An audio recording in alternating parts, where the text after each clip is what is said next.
Good evening, everyone, and welcome to What Makes This Layout Great Live. I'm your host, Nick Ozrak. Thank you for joining us tonight, and we've got a new project in store. We've got the Commonwealth Railway. We're going to talk about what that is and why you probably haven't heard of it, but hopefully we'll have some fun along the way. We'll be talking about landscaping, our last project, the Kootenai Lake Navigation Company. We did a little bit of landscaping. This is going to have a lot of landscaping. We've got mainline grades and some nice water features, and only one building. We've got one building, and we're going to see what that one building is shortly. Hope you guys are enjoying your day so far. Please feel free to drop me a comment or any questions you have along the way. But with that said, we're going to take a look at what we're working with today. So, this is a N-scale track plan by Tom Danneman of the Montana Rail Link. It's based on Mullen Pass. And so the idea was to get mainline Montana Rail Link into a 12-foot by, I think this is roughly 6-foot space. And so we're taking the plan, we're doing the plan straight, but we are going to be doing it for the fictional Commonwealth Railway. The Commonwealth Railway was designed by Sam of ControlPointSimulations.com, and they've got a really snazzy paint scheme. I'll show you what their locomotives look like. And so it just, the idea with this railroad is that it is It's a third Canadian transcontinental railroad. So you've got Canadian Pacific, Canadian National, and then the Commonwealth Railway. So we've got some nice MLWs, the cousins of the Alcos. We've also got some nice SD42-2Fs, the Barnes as they were known on Canadian Pacific. And we've got SW9s, which are actually, as you can see, set to run long hood forward. All of this is good mainline power. This is good mainline power. So when I saw these, I thought, this really deserves a track plan that's all about, it's about mountain railroading. It's about mainline, it's about mountain railroading. I mean, you do have the ability to do some local work either with the M420 or with the SD9, but this feels like it needs mountain railroading.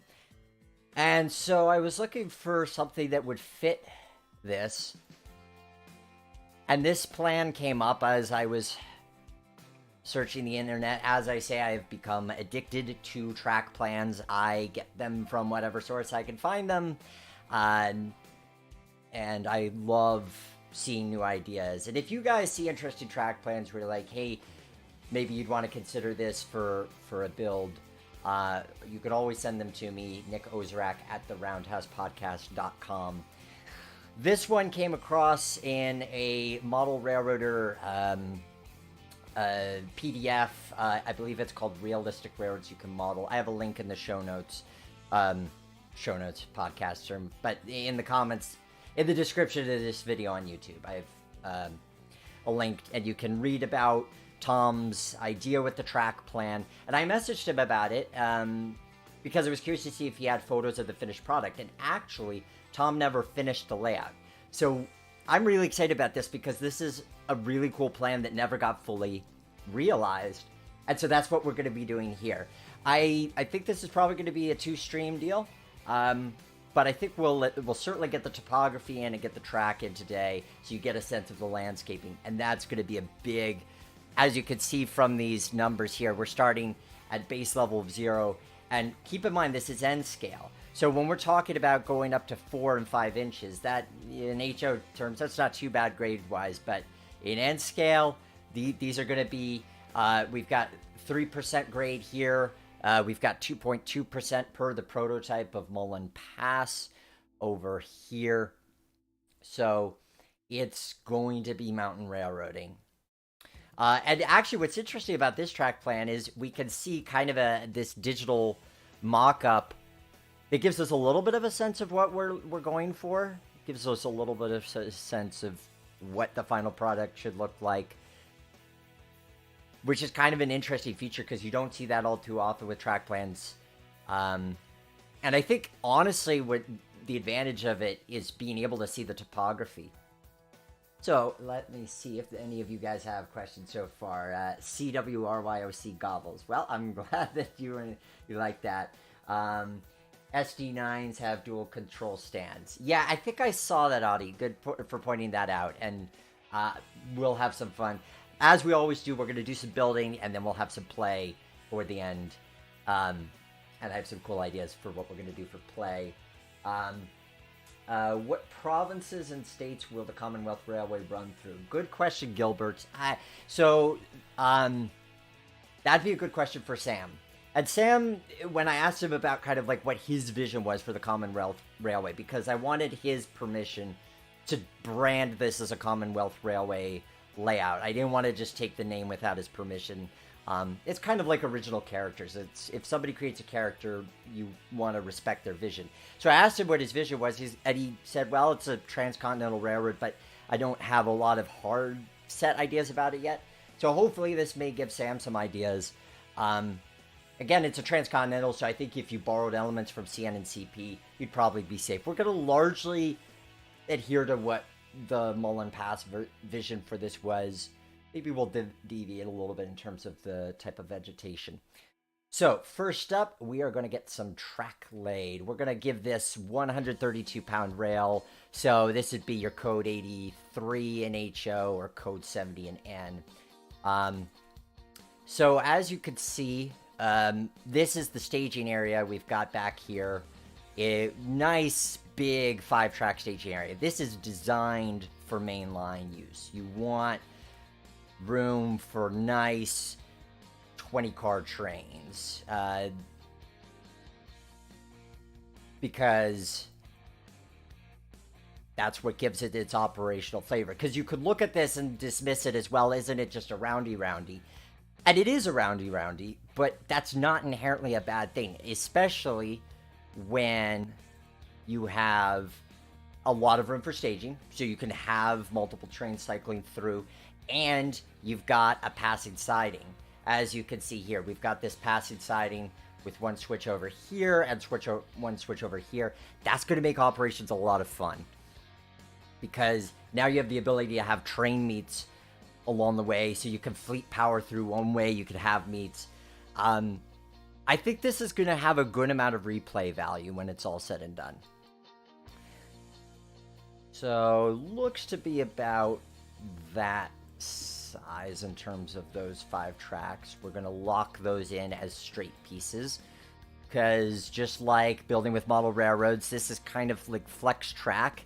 It's infinite flex track, inflect. I'll come up with a creative term for that eventually, but basically you can flex it as much as you want, which is great, except that then you can flex it to do unrealistic curves. So that's why we work off of the plans, because that way then we know we're getting a curve that can actually be feasible. And I do apologize if I'm thinking in HO terms. I am predominantly an HO guy, so if I talk about things like code 83, which is the prototypical size of HO rail, as opposed to code 70, which is the prototypical size of N-scale rail. Bear with me. Let's see. Let's get the switches in here, I suppose. Might as well do that while we're at it. Now, this is it's always interesting to try to do these switches on curves. Train Z is not friendly in that regard, so we're going to put a little teeny weeny little straight section in there, just because if you don't, you end up with weird geometry. Again, Train Z doesn't do fixed switches like you would get with You don't get fixed switches and trains, unlike the real world, where of course you're building your switches with, what is it, fast track jigs, or just buying your turnouts. So, as a result, there's certain tricks you have to employ to get the right look and feel.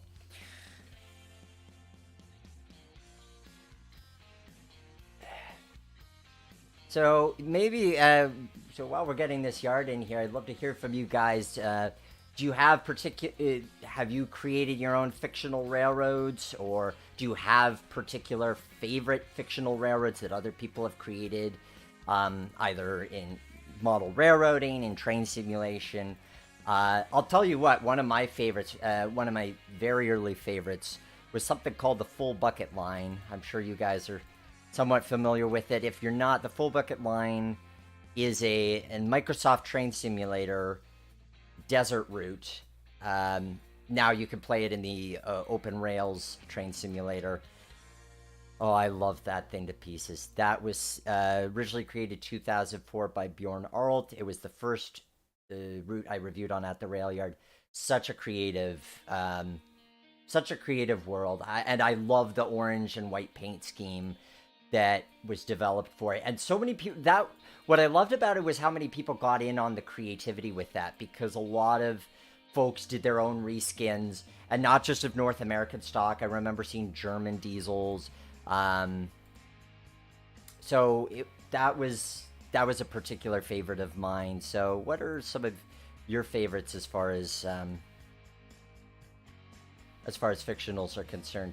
Okay, so we've got this part of the staging, and now we'll come back to the other end, but I want to get into some of the fun, interesting grade work that we're going to be working on today. And I hope you guys appreciate the music. I made a point to go with, I kind of envisioned this as like 90s, a 90s era route. I mean, it's going to be very flexible. Again, another one of the advantages of this plan, because with only one building, there, and you'll see some other things we're going to do that make it really era flexible. But because of that, I felt like we need some 90s rock. So hope you guys like the music. So here we're just going to get our track pieces laid down flat, and then we're going to play around with grades. Now we've got a trestle here. This is based on an actual MRL trestle prototype. Let's see what we want to do as far as trestle pieces are concerned. I haven't selected one yet. I like this one for the... Oh, it's one of those ones. Okay, so bridge pieces sometimes behave a little bit differently than regular track. So... but we can still get that one in there. We'll do this one for now. I might change it out later, but I feel like this will at least give you a sense of what we're going towards. Oh, wait, this was a steel trestle. Let's see if we have any obvious choices as far as steel trestle pieces. I mean, I could do wood trestle, but steel trestle does give it a little bit more credence that it would be 90s.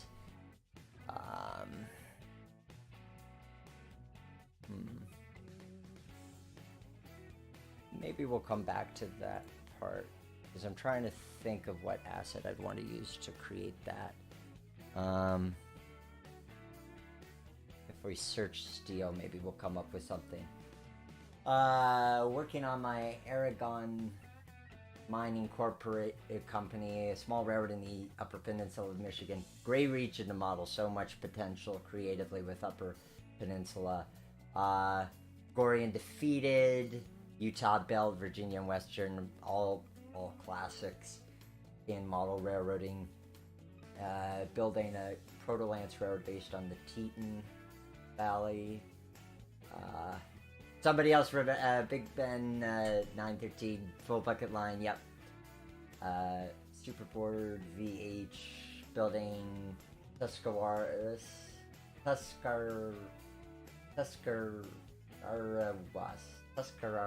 Hopefully I'm saying that right. Sorry about that. And railroad guy, small heritage railroad in New Hampshire, campground, narrow gauge connection. Sounds like fun. And do I have the MTW trestle? Let's see if I have MTW trestle. Let's see if that's an easy one to shop for in the content manager. You know me, I don't want to take up too much of your time with grocery shopping, as it were. But if I can find something relatively quickly, we'll throw it in there. MTW MTW bridge. Not seeing anything popping up. Sorry, Adi. It doesn't seem like I have that one. Yeah, if you can find the name of it. For time being, we're just going to go with this, just to illustrate the concept. But it'll be easy enough to just drop in something new once we have something new to work off of. So we've got that one in there. We're now going back to the track. And so going with a 132-pound rail, I mean, obviously this is more of a train sim thing as opposed to a model railroading thing, but it is interesting. There is a little bit of consideration when you are laying, whether you're doing N or HO or O as far as your rail profile height. It can be really advantageous to mix it up a little bit. So if you're doing HO, you've got your mainline class 83 going down to class 70 or even class 50 or code 83, code 70, code 55 for your branches that don't have a lot of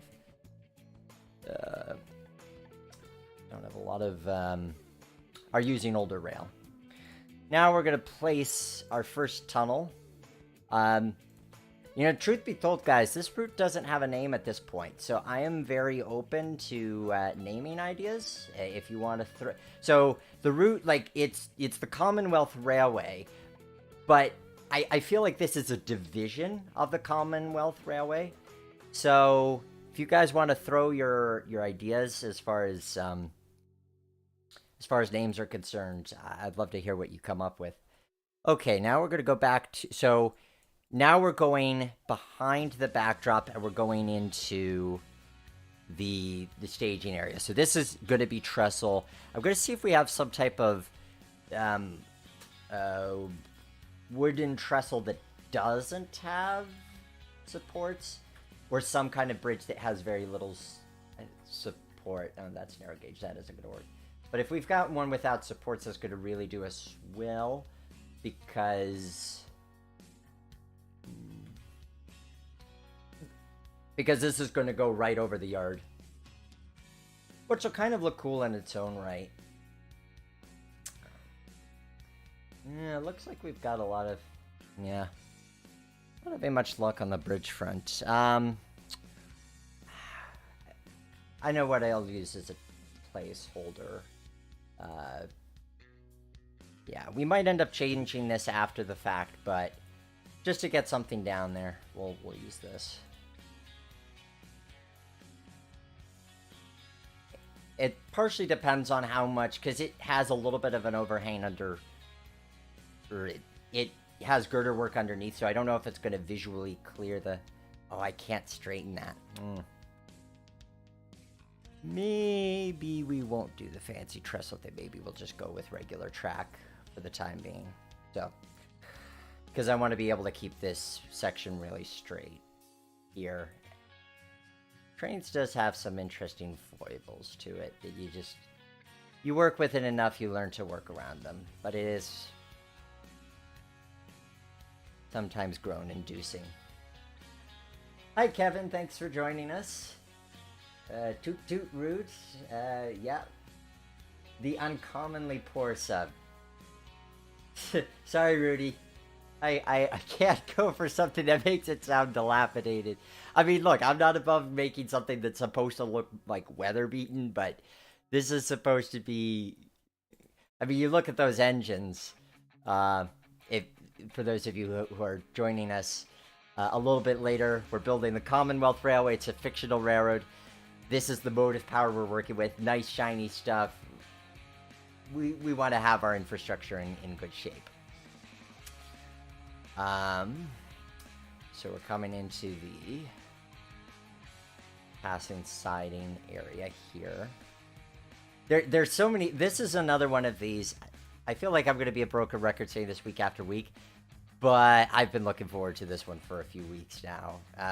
This is one of the ones where I did experiment with a bit to just kind of proof of concept, make sure that this would work as enough of an idea to make it worth exploring with you guys, because some things can look great on the page, and then when you translate it to the sim, you're like, oh, that wasn't quite as exciting as I thought. But this one, I tried a little bit of construction with it, and I was really happy with the initial test. So here we are. Now we get to actually do it live, and I'm really happy that I get to do that with you guys tonight. And if you're watching after the fact, then I appreciate that as well. This is based on the Bozeman Tunnels, side-by-side pair of tunnels. In real life, on the Montana Rail Link, only one of these tunnels is active. So, Montana Rail Link, original Northern Pacific Transcontinental Line, was taken over by MRL. You may have recently heard about Montana Rail Link in the news because BNSF is basically taking back that property and so forth. But anyway, so Bozeman Tunnels, you have the original Northern Pacific Tunnel, then a new one was built and the old one was mothballed, but Tom wanted to have both of them active. I think it's a cool idea. So what we're going to do is we're going to treat it, we've got two portals, and I think I want to give that, here's your top tip time. It's great when you can, especially with a fictional railroad, if you're building in a sense of history, a sense that things happened prior to what you're seeing today. So we're going to be using different tunnel portals. This is a more modern concrete one to represent the fact that this passing siding was added later in the railroad's history. So this one is not going to get a tunnel portal yet. That's going to be a scenery item that we add later.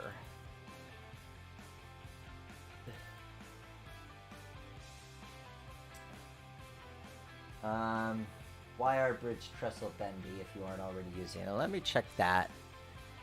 YR Bridge.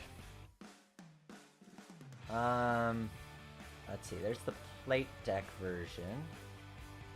I do have YR Bridge. Well, so here's the problem with it, Audie. It's a good bridge, but it's got these supports underneath, which there's a track right underneath there. So that's, I'm looking for something that's just a deck plate. No supports of any kind. If anybody has any ideas on that front, let me know. But that's a minor. If we just have hovering track for today, and then later I'll go in and find some asset to make it look more realistic. We'll do that after the fact. So part of why I'm excited, as you can see, there's so much going on with this. We've got this interesting dynamic where the track's going to be going into and out of the backdrop a few times. Oh, and when it comes to the backdrop, I've got a special surprise for you guys. You're gonna love it. I'm really excited about that.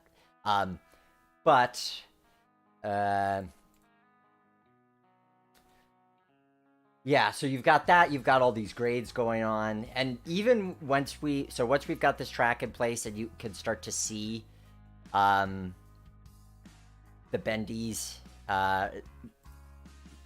with the track as it's going up, even just the preliminary grades, even before we do earthwork, it looks super cool. Now this is going to be one of those magazine cover scenes right here. This area where we're going along a lake, and we've got this little pool of water here on this side as well. That's going to be a lot of fun to create. And we're going to be super elevating the curves too, which is something you can do in model railroading. And so why not do it here and have some fun? All right, we are just about done with getting that preliminary track down. We're just going to get our little straight pieces in place so that we can... These are going to be what form our switches, because these switches are on curves. And as I said, curved switches in Train Z are difficult at best. I find it's always good to separate your curved switches with a little straight piece. Otherwise, you end up having some really funky things happen with your geometry.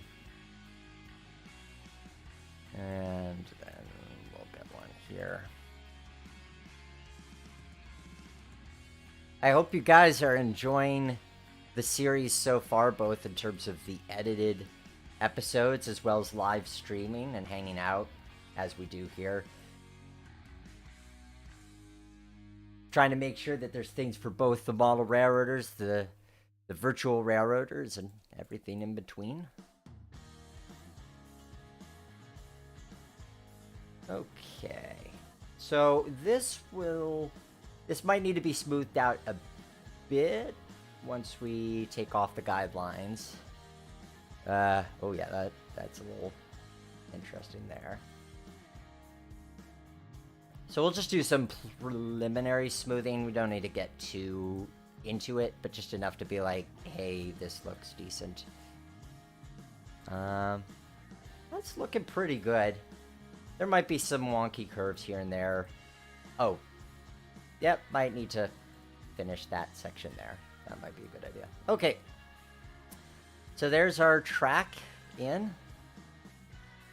Yeah, it looks like we've got a little bit of funky stuff going on in the tunnel. Now, granted, I'm not overly concerned with what's going on in the tunnel because nobody's going to be seeing that from a visual standpoint. So getting those curves 100% accurate is not the biggest of concerns. But, well, actually, this section is visible. I wonder, maybe that's off a bit.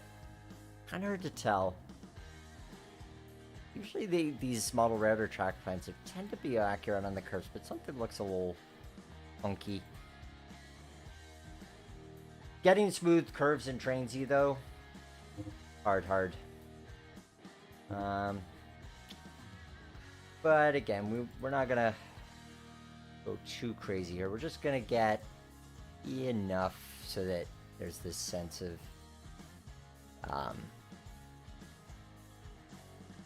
that it's relatively smooth. And you guys have to tell me as well, too, as far as, like, how much you want to see me tinkering with things and how much you want me to progress. I try to make sure that I don't get too into tinkering stuff because the idea is to kind of cover as much ground as we can in these episodes and explore different ideas.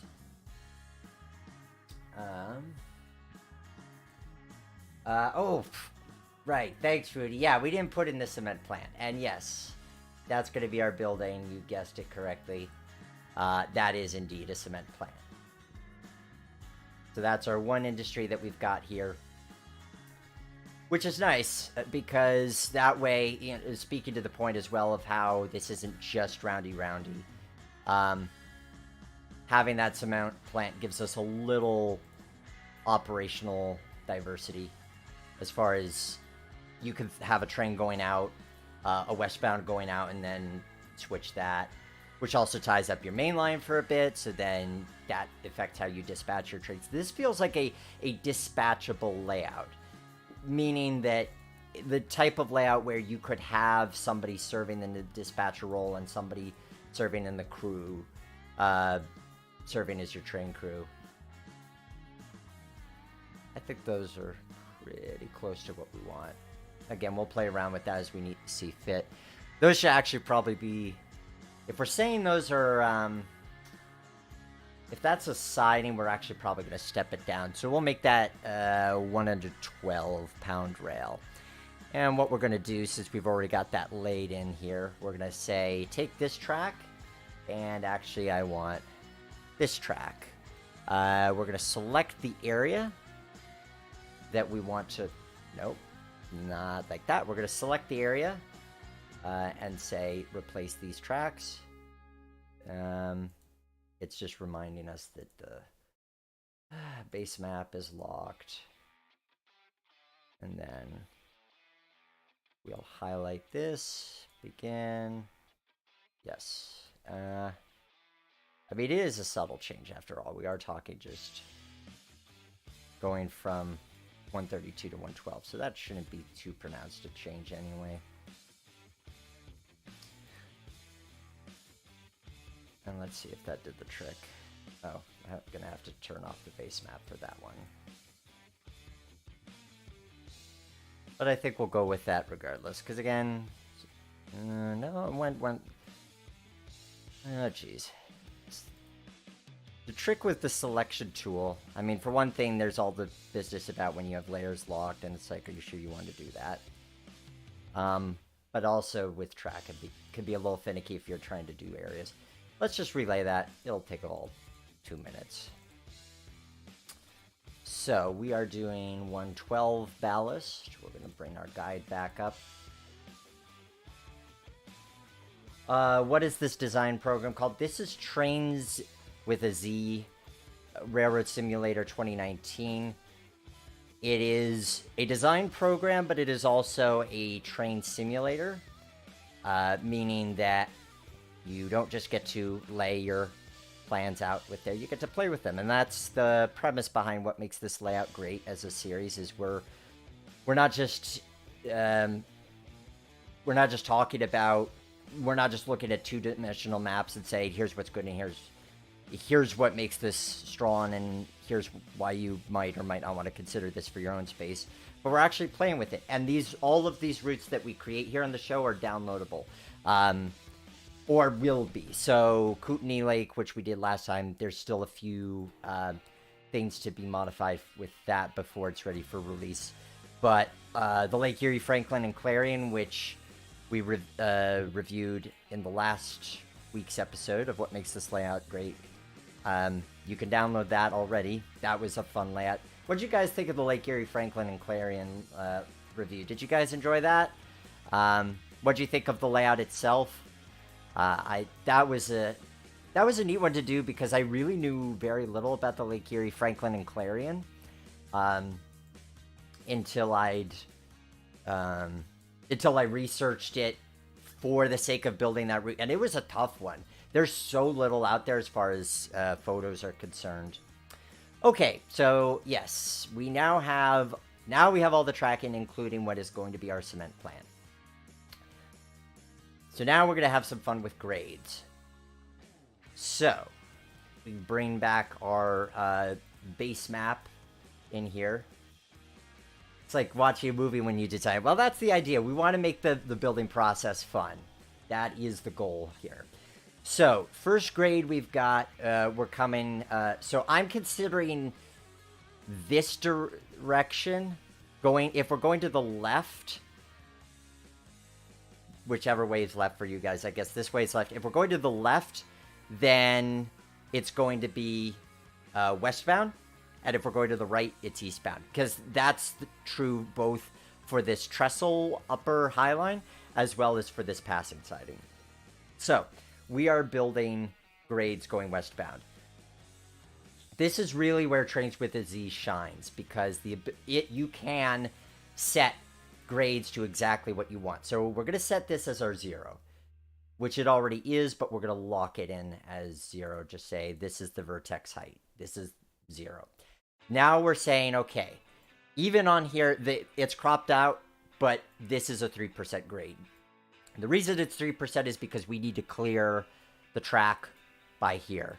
And this is a great way to be able to test your plan, to test grades and see, okay, if I'm building this grade, do I actually have enough clearance for my rolling stock or not? So we're going to set this as a 3% grade.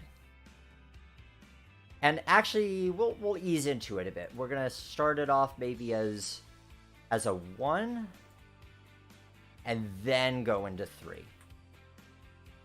In the sim, it's less important to ease into your grades, but I learned from a friend of mine that who was doing some pretty heavy grade work on his layout, that yes, you do want to be mindful of having transitions. Okay, this isn't quite accurate because it's doing this kind of hump thing. So if we click the next one and we start doing 2.2, which is the prototype, which we're going to adhere to. I mean, we could make it 3 the entire way, but I kind of like the idea of doing the 2.2. That looks like it should clear the stock, but we don't have to guesstimate. We could just say, hey, I need to make sure that there's actually enough room to clear this. Will it work? And I just plop my locomotive down here, and yeah, there's enough room. We've cleared it. That's what I love. One of the many things that makes this sim so great. I mean, it's super easy to build within the surveyor mode in Trains with a Z, but just being able to see, hey, I know what this grade is going to look like.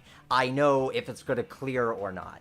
And how many of you have been in situations where you built something, you realize the grade didn't quite work out as you hoped? This helps to take the guesswork out of it. Yeah, people are mentioning the bendy deck plate. I'll see if there's other bendy ones other than the YR one. It really depends if there's like a flat one. Oh, but we could do a girder bridge. Maybe that's what we'll do. We could probably do a girder bridge for that section, but we'll take care of that when we get back to it. Oh, that's gonna be, yeah. We'll take care of that, the bridge, in a moment, because we're gonna get there shortly. Okay, so we've cleared that. Now we're doing 2.2% grade. It might, we might have to put our math hat on. We might have to do some math, because this is the bridge, and the bridge is gonna say, the bridge works by slightly different rules. I wonder where my track went. That's sort of an odd thing. I think I'm gonna, for ease of building, gonna just do regular track for this, and then we'll come back and do bridge work as we need to, because I want to keep the momentum that we've got rolling. So let's make sure we've got, so this is there's our 2.2, and now also while I'm building this track, if I say apply gradient and I leave that highlighted, I believe it's, yes, it's going to keep the gradient going up. Yep, you could see that, so that you could even lay your track as a gradient rather than, you could either apply it, you can place your track and then apply your grade, or you can lay your track with the grade at the same time. Either method works. I'm gonna link these two pieces up, and then we're going to go back to applying gradient. Now, obviously, over here by the tunnels, we're going to have no problem clearing that. That's going to be very straightforward. And we're continuing this 2.2% climb.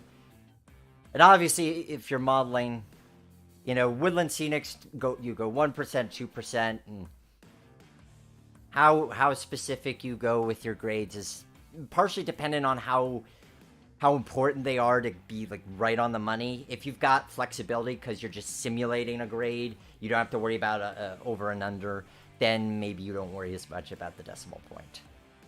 Okay, once we get to the tunnel here, I'm going to say this is probably going to be the summit, and then we're going to start dropping down here. This is where it's going to be interesting to make the ends meet. So rather than making them meet at the bottom, we're going to make it meet at the middle. So this has to be, we'll delete that because we're going to need to move this so that we get the curve on the outside. I'm putting the switch way back there just so that I don't have to worry about putting the switch on the grade in the middle.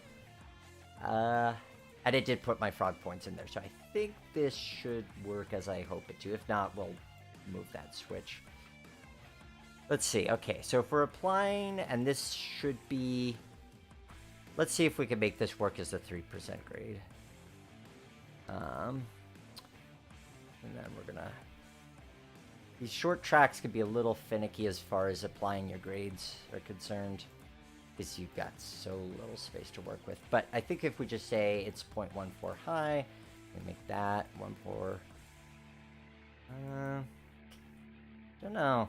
Something looks a bit off about that. Let's see if we just manually adjust the height. It's a little tricky with the way that works. Oh yeah, that looks right. Okay. So this is coming right out with a 3% grade.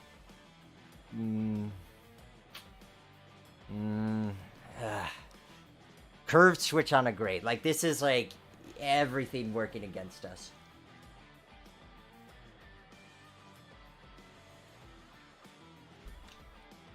Hey, stop. Oh, glad to see. So we've got Stop in here. So he is the creator of the Commonwealth Railway. So, you know we're getting down to business when the jacket comes off. Okay. So what do we want to do with this switch? Because we need to go up on a curve with the switch. And that's kind of how we have to do it, because this is going to be tricky to meet this summit here from this track down here. It's a little bit shorter, so we're going to have to do a steeper climb, I have a feeling.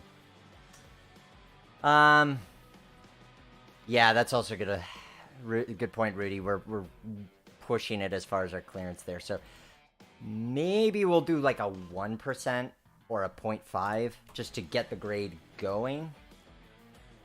And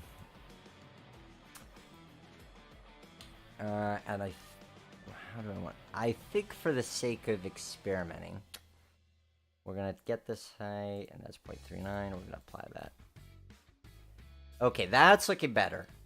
I can live with that switch. That doesn't look like we're pressing the boundaries of the sim as much. I mean, the challenge is it's a very long curve switch, so our inside rails here are, yeah, we might have to split that differently, or maybe just make the straight longer, which I'm not crazy about doing, but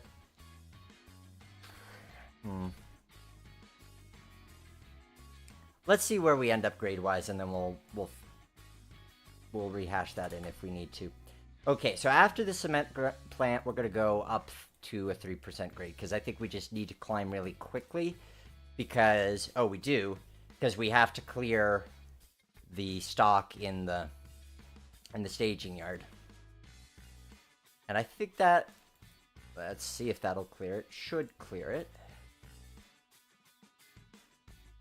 Nope. That's why we get to test it. Okay. So that's trying a 3% grade, but this initial curve is a 1%. Okay. Plan B. We're going to make this flat. We're going to put the switch point right underneath the bridge.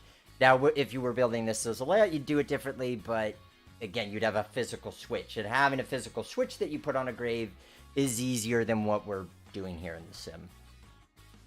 So we're going to delete that. We're going to delete that. Oh, I'm going to need to...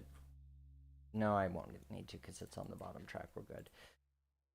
Okay, so we're going to insert a couple of points here to make a straight piece. And we're going to make sure that this point is 0. Just so that that keeps that switch easy. And then that's 112. Except we don't want it on a 3% grade. We're just saying 0.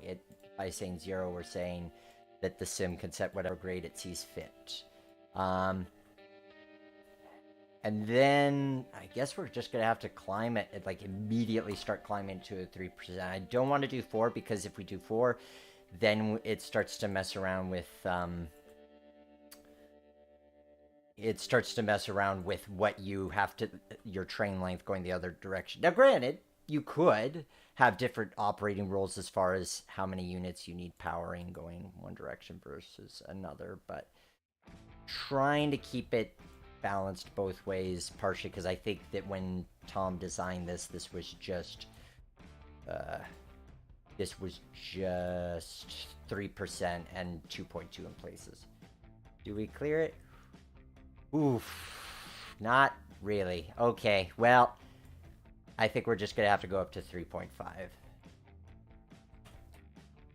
And 3.5 isn't I mean, it's steep. You're gonna want to see what your motive power is capable. Anytime you're messing with grades, you're gonna want to see what your motive power is capable of.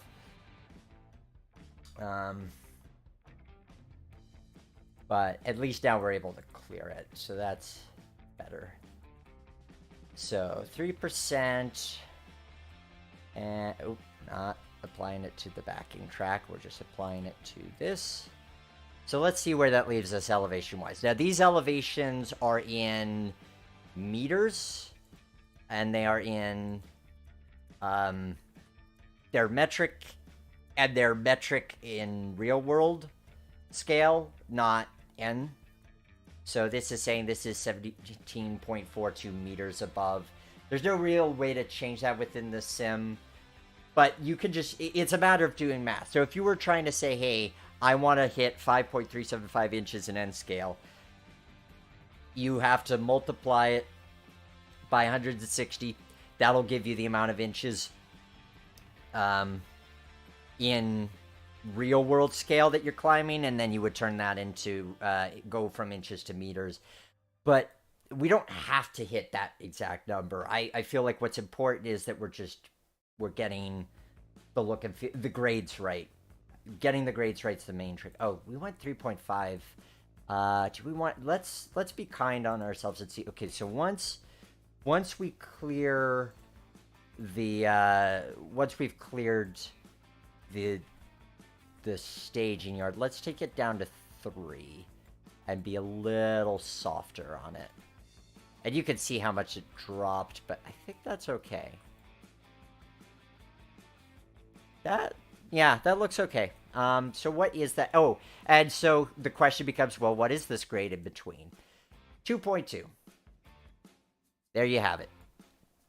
So we've got 3 with a bit of 3.5. Again, if you were working this in the real world, you might be okay. Yes, you can. So to the point about can you change the scale, you can if you go into the root settings, and you say, okay, this is going to be an N scale, an imperial, but it doesn't change your height units. It changes your ruler units. So now if we draw a ruler, because we're trying to measure a gap between 2 points, you can see, like, well, you can't see it that well because of the base map, but if we take the base map out, this is a distance of 1.4 feet in N scale, but it doesn't change the height.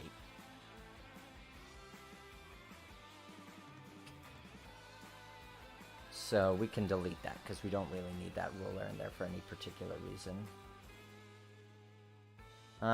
So, although actually while we have the base maps off, you can see now what we're going towards as far as what the track profile is looking like. So this is us putting on our X-ray vision goggles. You don't see any land because we haven't done any landscaping, but you can see what this grade is going to do, and it's going to look pretty sweet.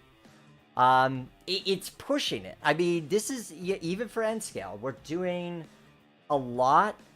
We're doing a lot in a little. So there is a lot of, you want to make sure your motive power is up to it and so forth. You want to make sure you have enough motive power because you're going to want helpers and so forth. But I think it's a really neat scene. And what I like about it, the trick with what you might call like a double roundy, where you have a loop that goes on the outside, then crosses to the inside, and then goes out, which this is essentially what this is. The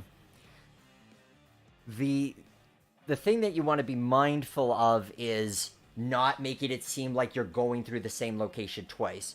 So if this track was right next to here, then you're going through that same scene twice. But by crossing over and then burying it farther into the mountains, it adds a little bit of visual separation. And we're going to see that more when we get into the landscaping. So, everything else is going to be flat. We're going to set that as, we're just going to set everything as 0. Rudy pointed out that the height will be 21 meters at the summit, or should be 21 meters. We have a height of, looks like 17.42 meters. Yep. So we're about 5 meters too low. So I feel like if you wanted to get that higher, you'd have to be doing a 3.5% grade on both sides. But I don't feel like we have to hit it that high. It's still a grade, and that's really what we're going for. Gilbert, I have to ask in Trainsy, can you select scale sizes of the trains to match HON sizes? Or do you have to scale the size of the humans? So, if you were trying to give a sense of scale within the sim, then it's a matter of having N scale furniture and N scale walls, or an N scale human. That's really the way you develop scale, because otherwise it is all relative. You could look at this and say, is it real scale? Is it HO? Is it N? And it's relative when you're just staring at it like this. So, we're setting all the other points as a height of 0. Namely because then when we get into landscaping, we don't want pieces to fly up on us. Because if you don't set the height, then the track will follow the height that the landscape is. Which is great if you want to build a roller coaster, but I mean, this is going to feel like a roller coaster, but it is not in actuality a roller coaster. This curve looks a little wonky. We'll smooth that out a bit.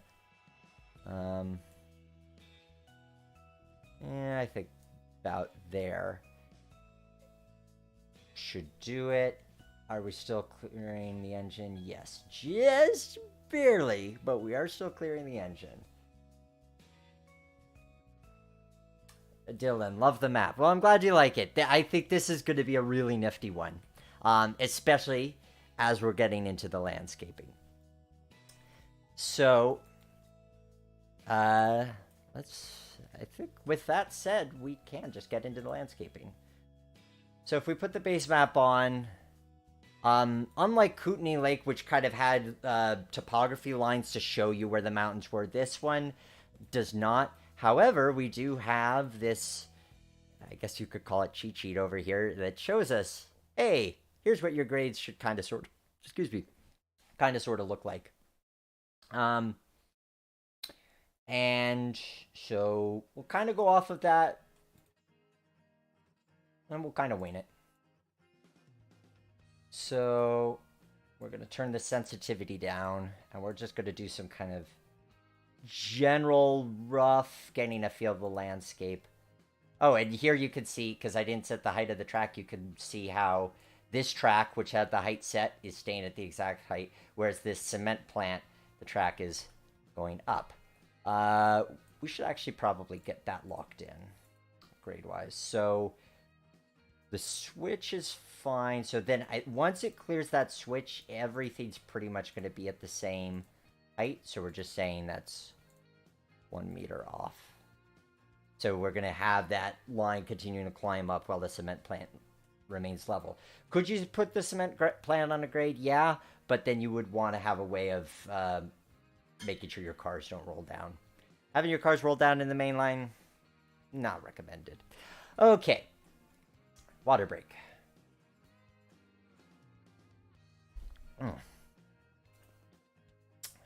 Have any of you guys actually been to Railfan Montana Rail Link?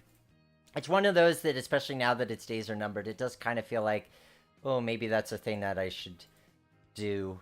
I've seen so many great photos online. It is tempting to go out there. And they do have those snazzy blue locomotives. So. And actually, it's interesting because the guy who designed this, Tom Daneman, if you search Montana Rail Link, chances are you'll find his photos because he and his brother Mike have gone out there for decades and taken all sorts of kinds of photos of it. We're gonna... And at this point, we're just kind of roughing it in. We do have a feature that's going to allow us to snap the landscape, and we are going to get it a lot more precise. But right now, we're just going for a kind of general topography. Then we're going to refine this in more. I'm going to make this corner a bit higher just to give a sense that it's carving into a mountain here. I think that in the in Tom's plan, this is going to go up against a wall, so we'll eventually just place a wall of some kind along that side there. This is obviously a hill, so we're going to build this up. And then the backdrop comes into play right about here. So basically we need enough hill so that when you're looking straight on, you see a continuation. I wish we had more MRL power and trains. Yeah, and honestly, that's part of why I decided to make this the Commonwealth Railway, is because there's not a lot of Montana Railing power and trainsy. There's a really good, for Microsoft Train Simulator, there's a really nice Mullen Pass route for open rails. I think I said MSTS, Microsoft Train Simulator, but it's actually for open rails, which is an open source train simulator. Modern era SD70s, BNSF. Looks real. I don't have it. It looks well done from what I've seen, but I do not have it. I have some of their other projects, products, though. They used to be called Streamlines. I reviewed some of their stuff back in the day at the rail yard. So this is going to be interesting here. We've got this... we want to have enough hills here that it gives the sense that the track is carving into the mountain, and it's going to help to separate this eastern scene from the western scene with the water features.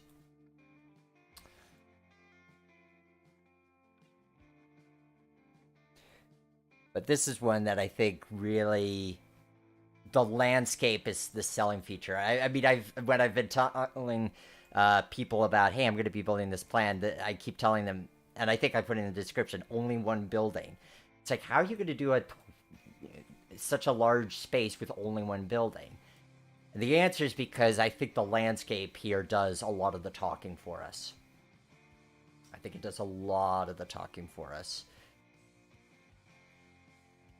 So now this is going to be interesting. We're going to have to, it's going to be like nice smooth incline right up to the backdrop, and then bam, sharp drop down to our staging yard.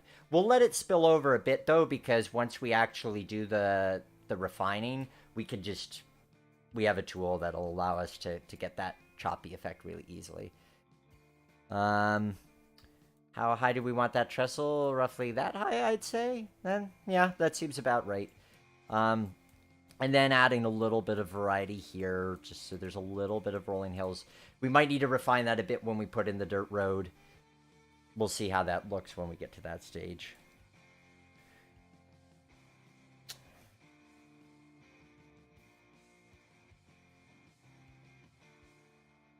So... hope you guys have been enjoying the show so far. Patreon shout out. Want to thank those of you who are supporting both this show, What Makes This Layout Great, and the Roundhouse podcast, which I host. Those of you who are supporting on Patreon, I really appreciate it. If you are not already a Patreon subscriber, go to patreon.com/theroundhouse. And for just as little as $1 a month, you're helping to support these creative endeavors, which I really appreciate. For $5 a month, you're getting early access to both episodes of What Makes This Layout Great and The Roundhouse. And the perks go up from there. We've got live hangouts. We've got photo prints. So some really cool perks. Patreon.com/theroundhouse. Really appreciate those of you who support the show, because it takes a lot of time to do all of this, and my number one goal is to make things that are informative and entertaining. So I'm always open to your feedback. If I sound like a broken record by saying, hey, let me know what you think, it's because obviously we're still early days yet, and I'm learning as you are. So if there's things you want to see, ways in which we can improve the show, I am all ears to what we can do. So, I am liking where this is going. Like, as a general outline of things, this is looking pretty cool. And obviously, none of this is set in stone, so we can, as we need to, we can play with this and we can manipulate it further. It's also going to be interesting to see how it looks once we want to get trees in there, so. But we are going for steep mountains. This is mountain railroading. We really do want to give that impression. Well, I'm going to have to set that at 0, which means deleting that engine. So, like that. And then set this point at 0. There we go. Burying our staging yard under digital pixels. And I'm about ready to reveal the surprise to you guys of what we've got. That I think is going to really set this layout apart creatively. I'm very excited to reveal that. Of course, it's not set in stone. You haven't added any rock formations yet. Ha, yes, that is true. Good one. I should have thought of that. People say I'm bad at puns, but you guys have some of your own to contribute to the mix as well. Looking about right. We don't need to get it quite 100%. It's tricky. It's that case of, like, I want it to be steep, but I don't want it to be, like, rock ledge steep, just very steep hill. That's what we're going for. And we're going to have something else that's going to help us out here in a moment. I should get rid of that. We don't need that up in there anymore. You can see a lot more that way. Just about ready to reveal that. We're just gonna, before I do, we're gonna get this roughed in, and we're gonna make that seem like it's inside the mountain pass. Because if you look at the photos, like both of the tunnel portals on the Montana Rail Link that we're essentially modeling here, they very much kind of carve into the landscape. Like there's this sort of, the track is in a trench as it goes into the landscape. Will this be for only TRS-19 or will it be Tane as well? TRS-19 only. At this point, all of my work is TRS-19. I was doing Tane stuff for a while, but at this stage, I feel 19 is stable enough to my liking. It has some features I really adore in the form of the Pbr ground textures, the Turfex with the grass. So yeah, this will be 19 only. But the reality is Tane is going to get further and further behind. Not to diss it, but just to say that, like, now with 22 coming out, the Tane support I think is officially ended. 19's still getting support at this point. I don't know when I'm gonna make the jump to 22. I'm learning so much with the show. I don't know if I want to have to learn a whole new surveyor, because that's the big thing with TRS-22 is the new surveyor, and I hear good things about it, but it's also like it's very different, and I don't want to have to worry about that just yet. Okay, now this is gonna be like very Deep Valley type of effect here. I think that's gonna look cool, and you sort of see that on the cheat sheet. Like it's a bit hard to tell, but it does drop off. And I'm pretty sure that's all 0. It doesn't mark anything, but I have to imagine that's staying at 0. I mean, you could put it on a grade if you wanted to. I guess you could have this climb up a grade a bit, but we're gonna keep it on 0. Okay, you guys ready for the big surprise?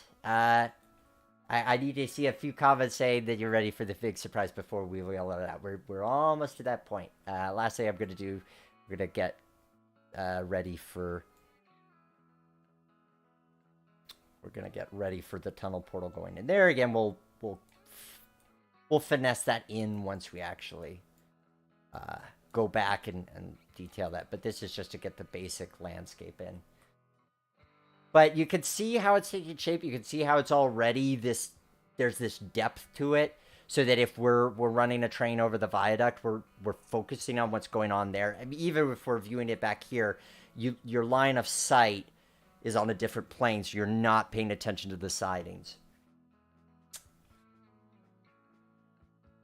Well, we do that. We'll get a new hill started. I've seen a drum roll for the. I've seen drum roll for the big surprise. Okay. Well, fair enough. So we'll get that in just a moment. We're so close to just. Might as well just get these bits of terrain in there. We're gonna get this corner raised up because we really want the feeling that this layout is carved into the mountains.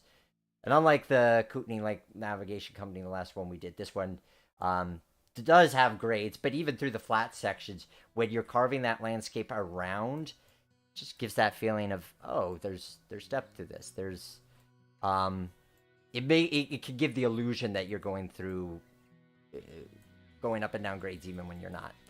Okay, I think that's sufficient enough for working version. Maybe a little bit more grade there, but part of it is I want to see how the big surprise.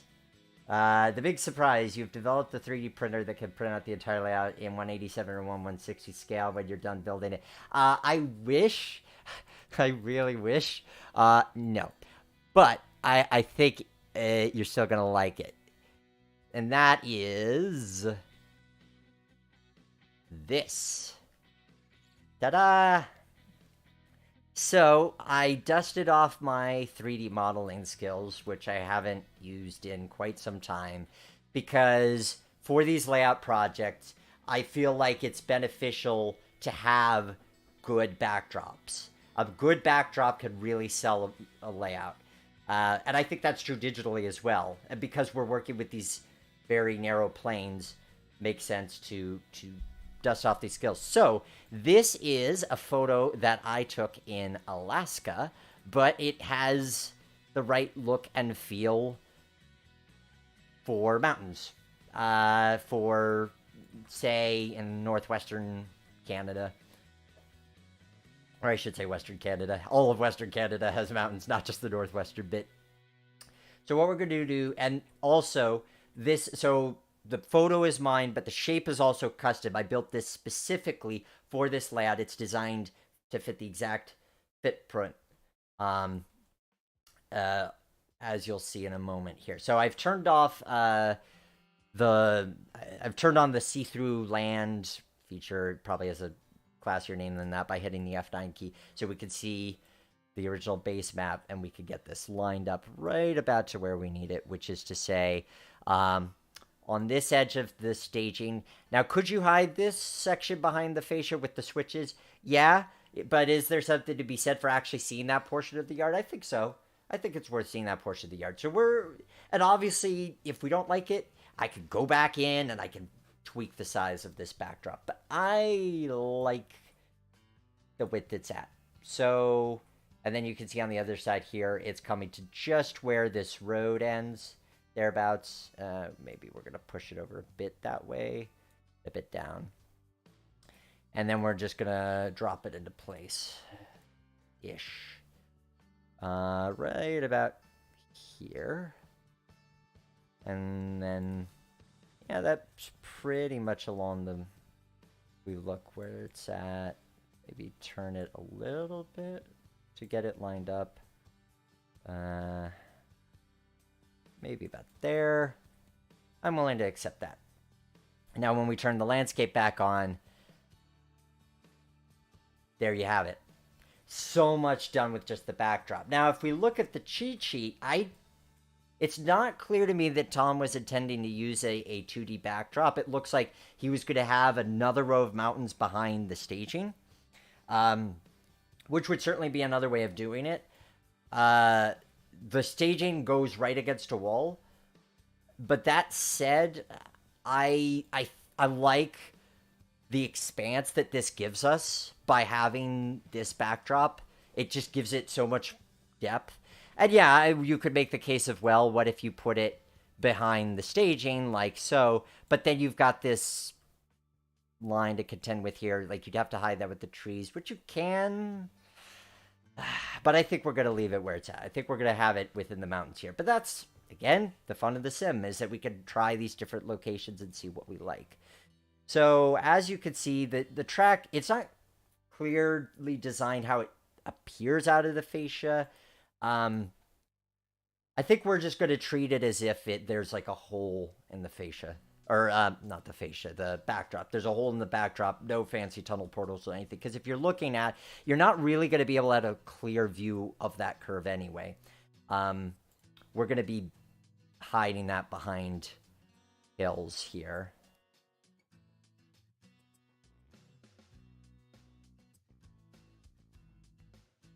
So it's not going to be readily apparent that that's how we're making it appear. And we're also going to have trees on these hills, so that'll further distract it. So really, when you're seeing the train come out, it's just appearing from around a hill. You're not seeing it come through. Rotate the backdrop tilts to the left. Well, I could do that. The only trick is that based on the way I built the backdrop, it is the same on both sides. So I'd have to flip that in Photoshop. I see what you mean, but you could also just say it's low hanging, because you can see the clouds do go higher. It's just the mountains go higher, the clouds are low hanging. And maybe we'll play around with that, but that'll be a in between thing. For now, this is gonna have to do, because I'd have to go into Photoshop to flip the image.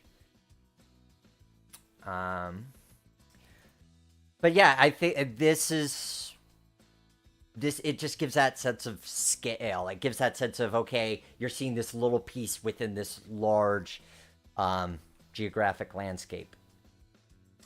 So that's most of what we're going to do terrain-wise. The only other thing I think I'm going to do very briefly here is I'm going to start to pave the way, or dig the way, for what's going to be the water feature, the simulated lake around the side of this. And actually, while I'm thinking of it, the other thing we could do here is we can super elevate the tracks. And to do that, we go into the spline properties, and we say it's going to be a 3-degree curve. And we just have to repeat that a bunch of times, and then eventually we will start to see a super elevated curve appear. Yep. So if we look, you can see. Maybe you can't. It's making itself apparent there, but we'll put a piece of rolling stock on it, and then we can see what that super elevated curve is looking like. We could also probably super elevate on the mountain itself, but definitely when you're at eye level and being able to look right at the engines as they're passing you, even in N scale, yeah, it's worth doing the super elevated curve. So there we go. So if we put a piece of rolling stock down, did we do that correctly? Because I've had mixed. Yep, and you can clearly see it now. It's hard to tell when you're looking just at the track, but once you actually put the stock on there, and I mean, I love a super elevated curve visually. It gives this nice sense of power. This is, okay, let's skip to it. This is even without the scenery, like, this is a screenshot moment right here. You look at it with the backdrop, with the curve. Like, this is what we're going for, guys. This, if you could see it, like, you see the mountains, you can see that, like, big mountain rugged railroading here.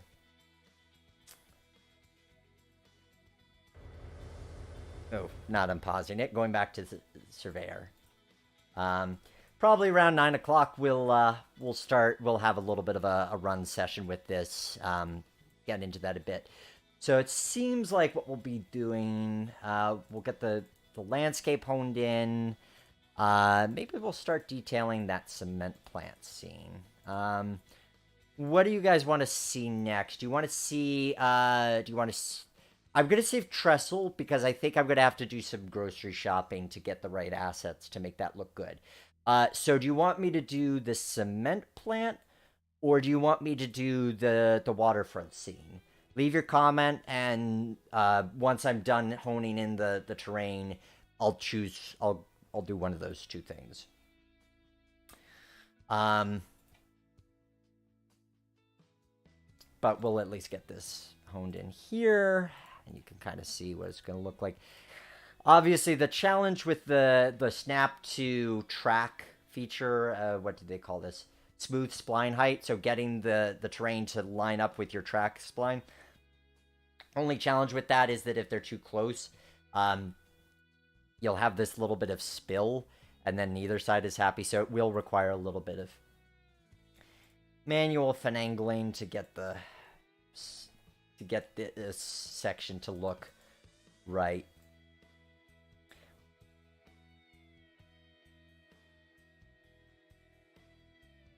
Okay, I've seen 2 votes for water, 1 vote for cement plant. And don't worry, like whatever we don't do tonight, we'll do next week. We'll pick this up and we'll be working on it. Something else you guys could tell me too is how do you feel about like sticking with one project? Because I want to keep it varied. So do you want me to change the routes we do on live streaming every single week and like maybe start another route and then come back to this one after we start that? Or do you want consistency of continuing with this route and then continuing with and then starting a new route and continuing with that? Again, each of those streaming routes, trying to make sure that we vary it, like at the very least, so that I'd say one route isn't taking more than maybe 3 or 4 streams. Just because if it's taking longer than that, it's probably a better behind the scenes project. I've seen a lot of water. Oh yeah, I guess I said 9 o'clock, and it's like, well, some of you might be on different time zones. 9 Eastern. So yeah, basically in 40 minutes we're gonna start running some trains and actually play with this. But we'll do a little bit of scenicking before then. It looks like water has the win, so that's what we're gonna do. We'll get this to be like so. And then we'll get that smooth like that.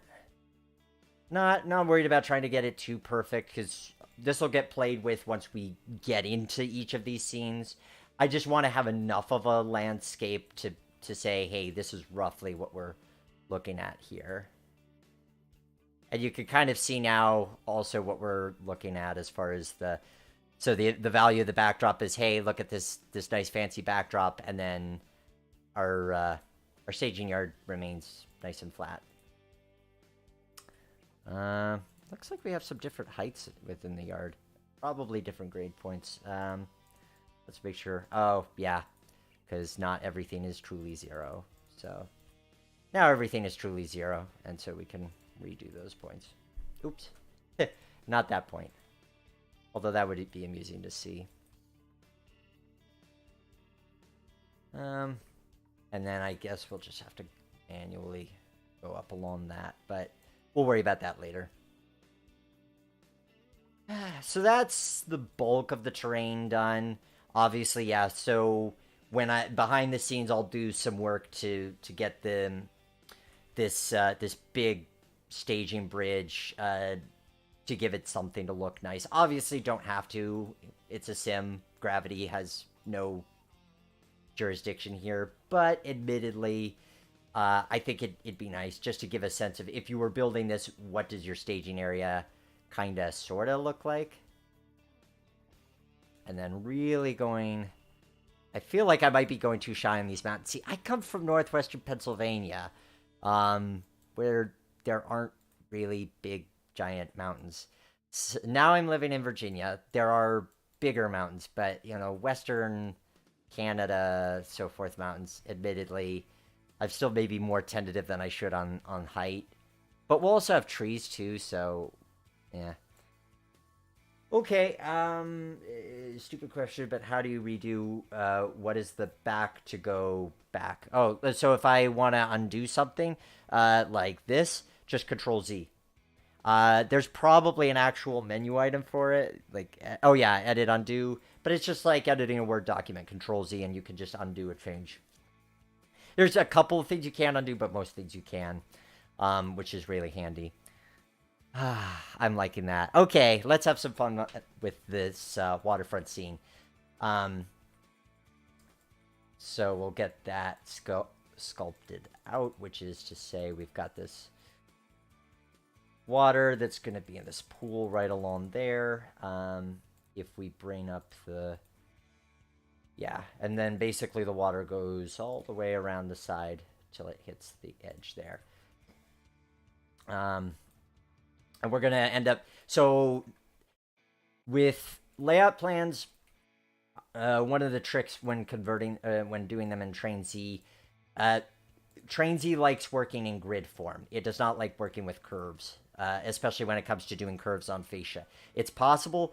It's not easy. And especially with water, you have to place water in grid form. So we're going to just square off those corners, but because it's just water, it's not really changing the nature of the plan at all. So what we're going to do is we're going to turn that on. And then we're going to draw the fascia out just to have a loose sense of where the edges are of what we're designing. And then we'll line that up with where the actual grid goes. This is what we want here. Fascia black. I think we're going to do it with curtain, but we're also probably going to have to check and make sure it's the right way. So roughly there and roughly here. And roughly here. Now if we turn off the base maps, go back to the fascia, we can say, okay, so here are our closest grid lines, and then we're just going to line those up. And we don't have to get the fascia perfect right now. We're just trying to make sure that we've got grid lines that we're referencing so that it behaves properly with placing water. And it just gives us some boundaries so we know what we're working with.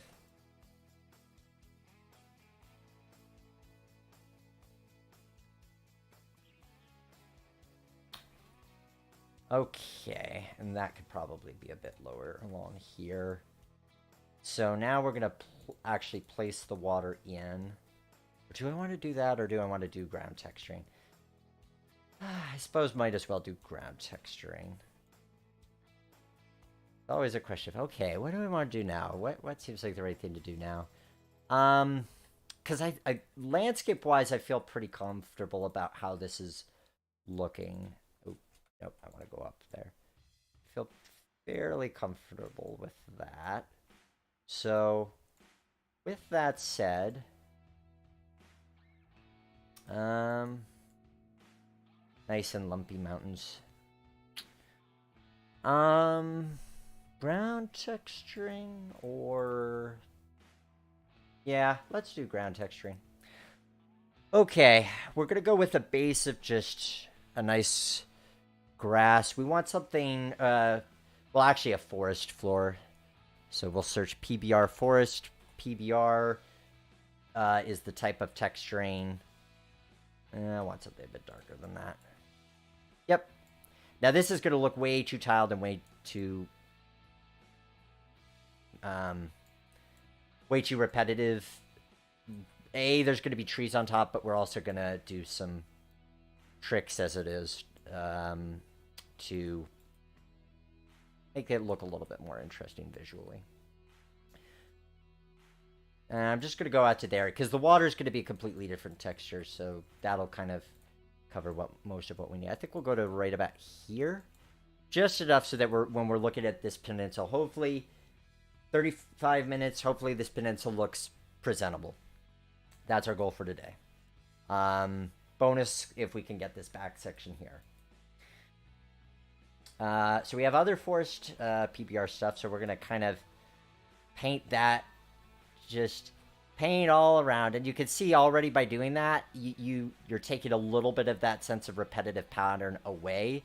You're making it a little bit more exciting. Just a teeny weeny bit more visually compelling. Let's get some grass in there as well. So Pbr Grass, which we have tons to choose from. So there's this dead grass, which actually works really well because that's another grayish texture. And you see 3 textures, just 3 different materials. And this holds true for model railroading as well. You mix your materials and it gives it this greater depth. It's like painting. It really is. I like saying you're joining me tonight not just for a paint and sip, but a train sim and sip. I've got water. All right, I think that's going to be good for that section. We're going to be doing a riverbed for PBR River is what I want. Going to be doing riverbed for where the sections that'll be underwater. Of course, this can be refined as we need to, but just to give us some indication and something to play around with initially. Just say, hey, this is roughly what we plan to do with this section. Of course, there's going to be ballasting. We're probably going to place some rocks. We're going to have a lot of fun with this. This is honestly one of the, as I say, this is the magazine cover section. This is where we really want, it's one of the first things I think people would be drawn to, depending on how you situated it in a room. But because it's sticking out where everything else is level here, I think people, at the very least, this point of it here, but I think their eye will be drawn to it as a whole.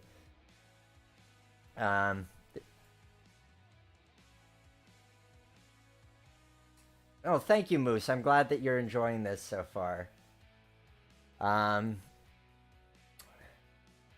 And what else should we... So, I'm hesitant to put grass. I think let's see what we can do as far as rock is concerned.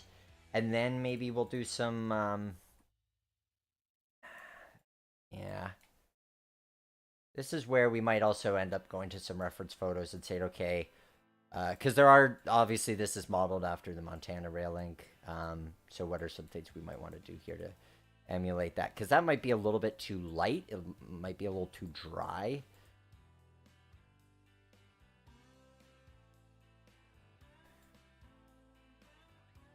I like the color of it. I mean, even if you made this, and this is part of the fun of experimenting in this sim, you could just make this dried up riverbed, and it has this kind of Utah look about it, like the Moab canyons kind of thing going on. That's honestly kind of cool in its own right.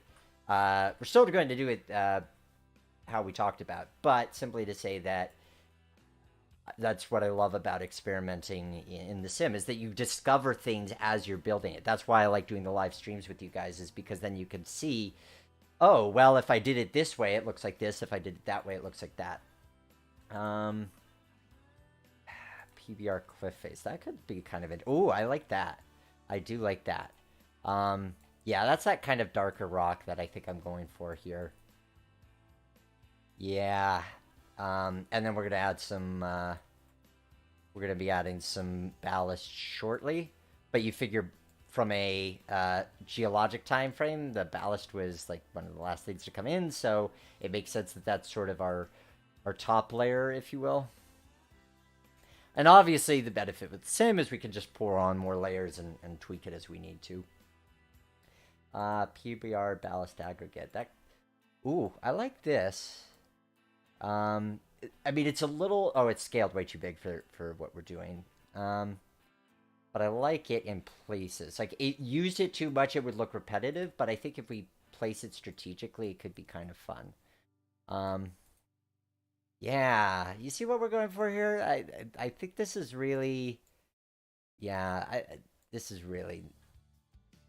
I love the process of root building. I love watching these unfold. And hopefully you do too, which is why you're tuning along tonight, or you're watching the replay after the fact. Either way, glad that you could join us. I hope that you're enjoying the journey as I am so far. This is a lot of fun, and I'm glad that you guys are enjoying it.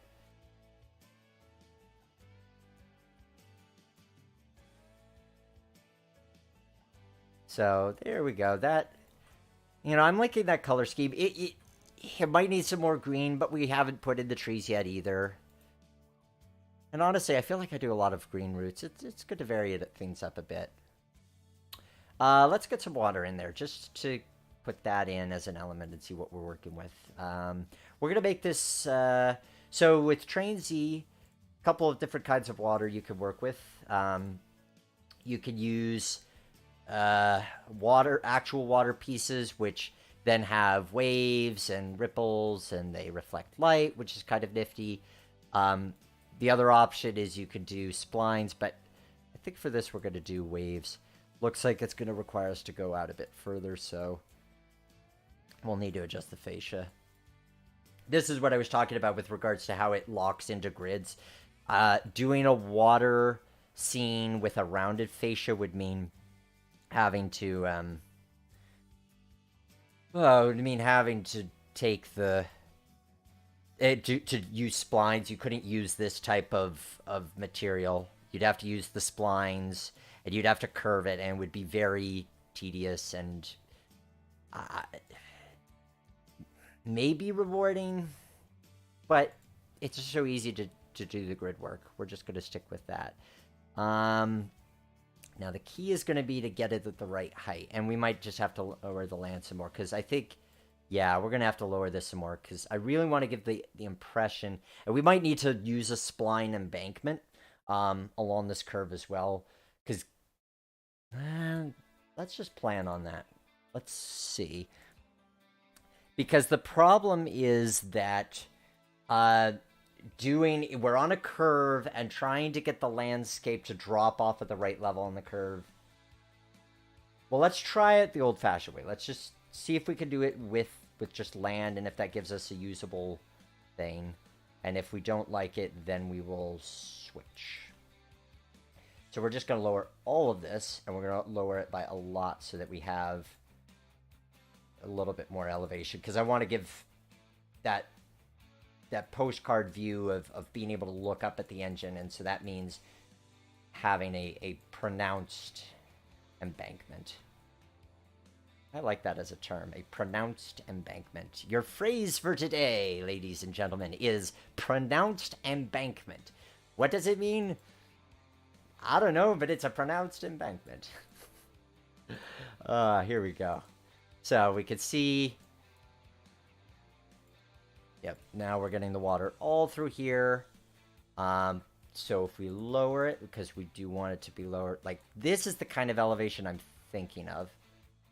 I think that's a decent elevation, just maybe a bit lower. But see, I don't want it to have that subtle fall off. I want it to be really sharp. See, I'm going to need to do even more than I thought. And this is where you get to kind of sculpting on the individual, like every individual grid point, and you're like, okay, so I need to raise this grid point up to get it to be at the right point of the track. And that can be a bit tedious. But the challenge is that if we just use the snap to grid feature, you can see it goes with too wide a berm. I wish there was a setting in Train Z. Maybe Surveyor 2 has it, maybe it doesn't, but to be able to say, I want this narrow or this wide a window from the track to be level with the track. It'll look good with grass on there. It probably will, and I think we'll have some grass. I don't think it'll be entirely rock. We'll have some grass. But I think it's going to have to be kind of individually sculpted, and then we'll lower that down more. But see, this, like, just to give a sense, this right here is what I'm going for. This, to me, is sort of the ideal elevation and the ideal... Actually, I could probably even go for a little... Yeah, okay, there we go. That's the amount of fall off I want. So the other thing you can play with in terms of creating embankments in the sim, I don't know why I cleared that because I'm going to have to type it again. But if we search embank, then we can see that there are actual embankment splines. And this is grass and it's way too green. I think what we're going to go with it. Yes, this right here. And I think this might... Now, the trade-off with this is that it looks good, but obviously it's a single texture. We need to get it to the right elevation. We'll get it to about there. That looks about right. So the advantage with it is that then it's very easy to get it to line up with your track. It has that nice fall off. So once we apply the spline height to everything, you can see it looks like this. And actually that's not bad. So I think we might end up doing it here. But it can look a little repetitive if you don't vary it at all. So I think we are going to try to mix it with the landscape at the least. But yeah, I'm actually pretty happy with that. I think that'll do the trick nicely. Murky water spline for trapped swamp, since the BC areas were usually rarely wet. Usually rarely? So is that usually or rarely? I'm a little confused on that one. But I could see us doing a swamp for... we could do a swamp in here. So maybe this one's more coastal and this intersection's a bit more swampy. Something along those lines. I'm not entirely certain on that front which way we're going to go yet. But but I'm liking this. I'm liking this. See, that to me is the ticket. And we're going to need to adjust the spline location a bit. Little bit of an art to get it to line up with the track as we've placed it, but I think that's good enough for time being. So you can see this nice rocky feel.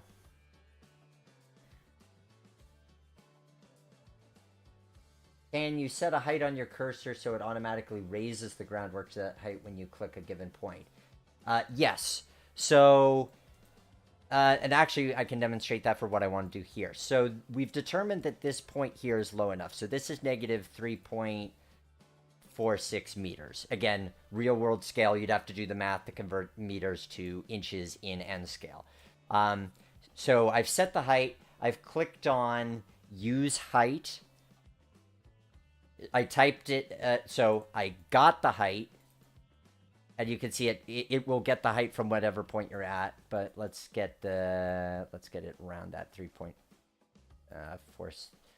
Well, I can't see it, so I'm just going to type it in negative 3.4.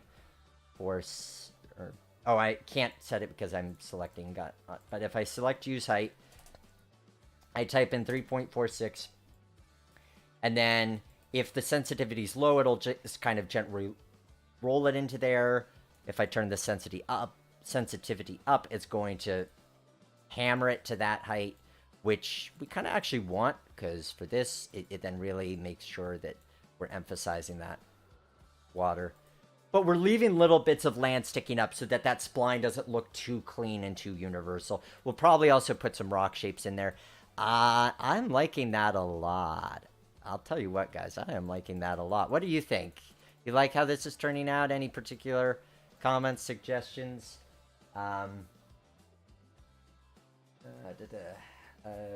Oh, really wet, the section closest to the mountain. So, yes, so we'll... I could see doing a little bit of swampiness for maybe this intersection here. Maybe playing with that. So, how am I doing? So, 20 minutes till playtime, which... I mean, it's my own goal. It's not a hard and fast rule. But I do want to make sure that we give some good amount of time to playing and trying different things out.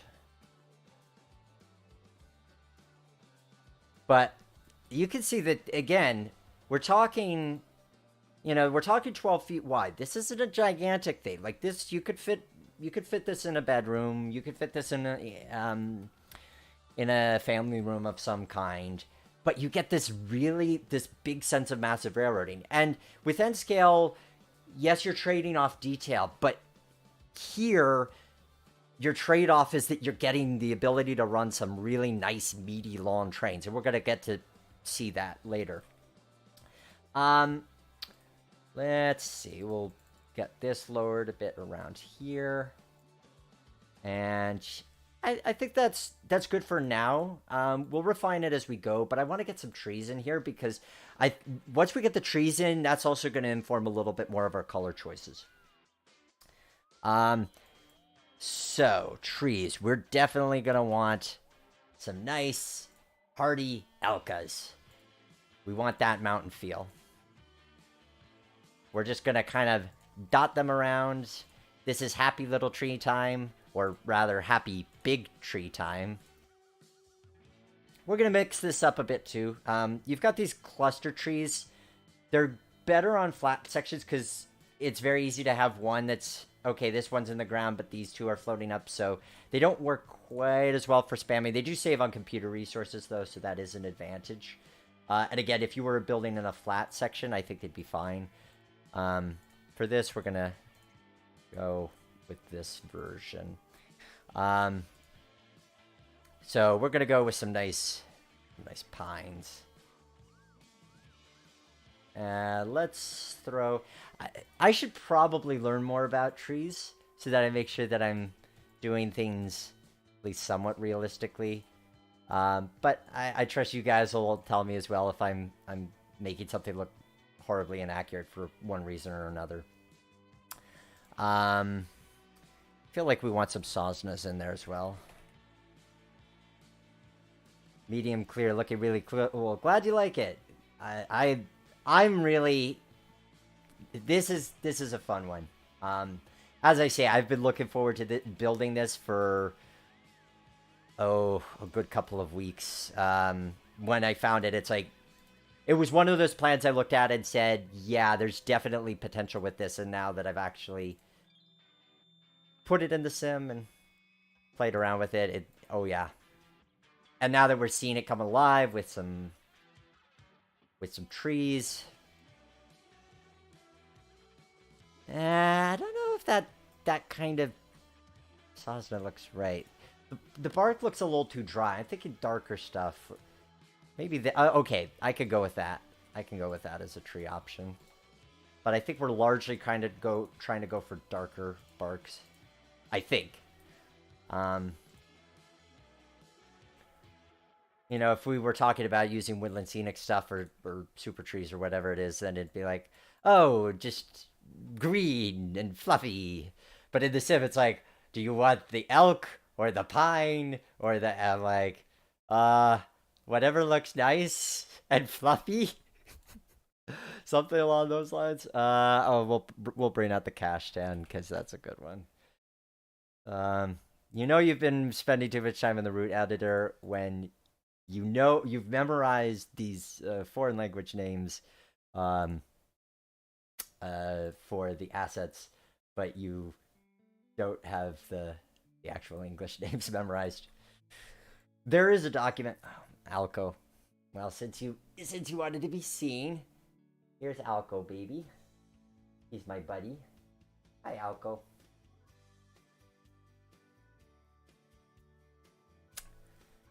Okay. And we'll just keep placing. I like this one because I like the shade of green it is. I like how bushy it is, so it really helps to hide. It helps to hide assets, helps to make the forest look really dense. I suppose we should be doing a little bit of this too, because that does kind of lend itself to the backdrop of this scene as well, so...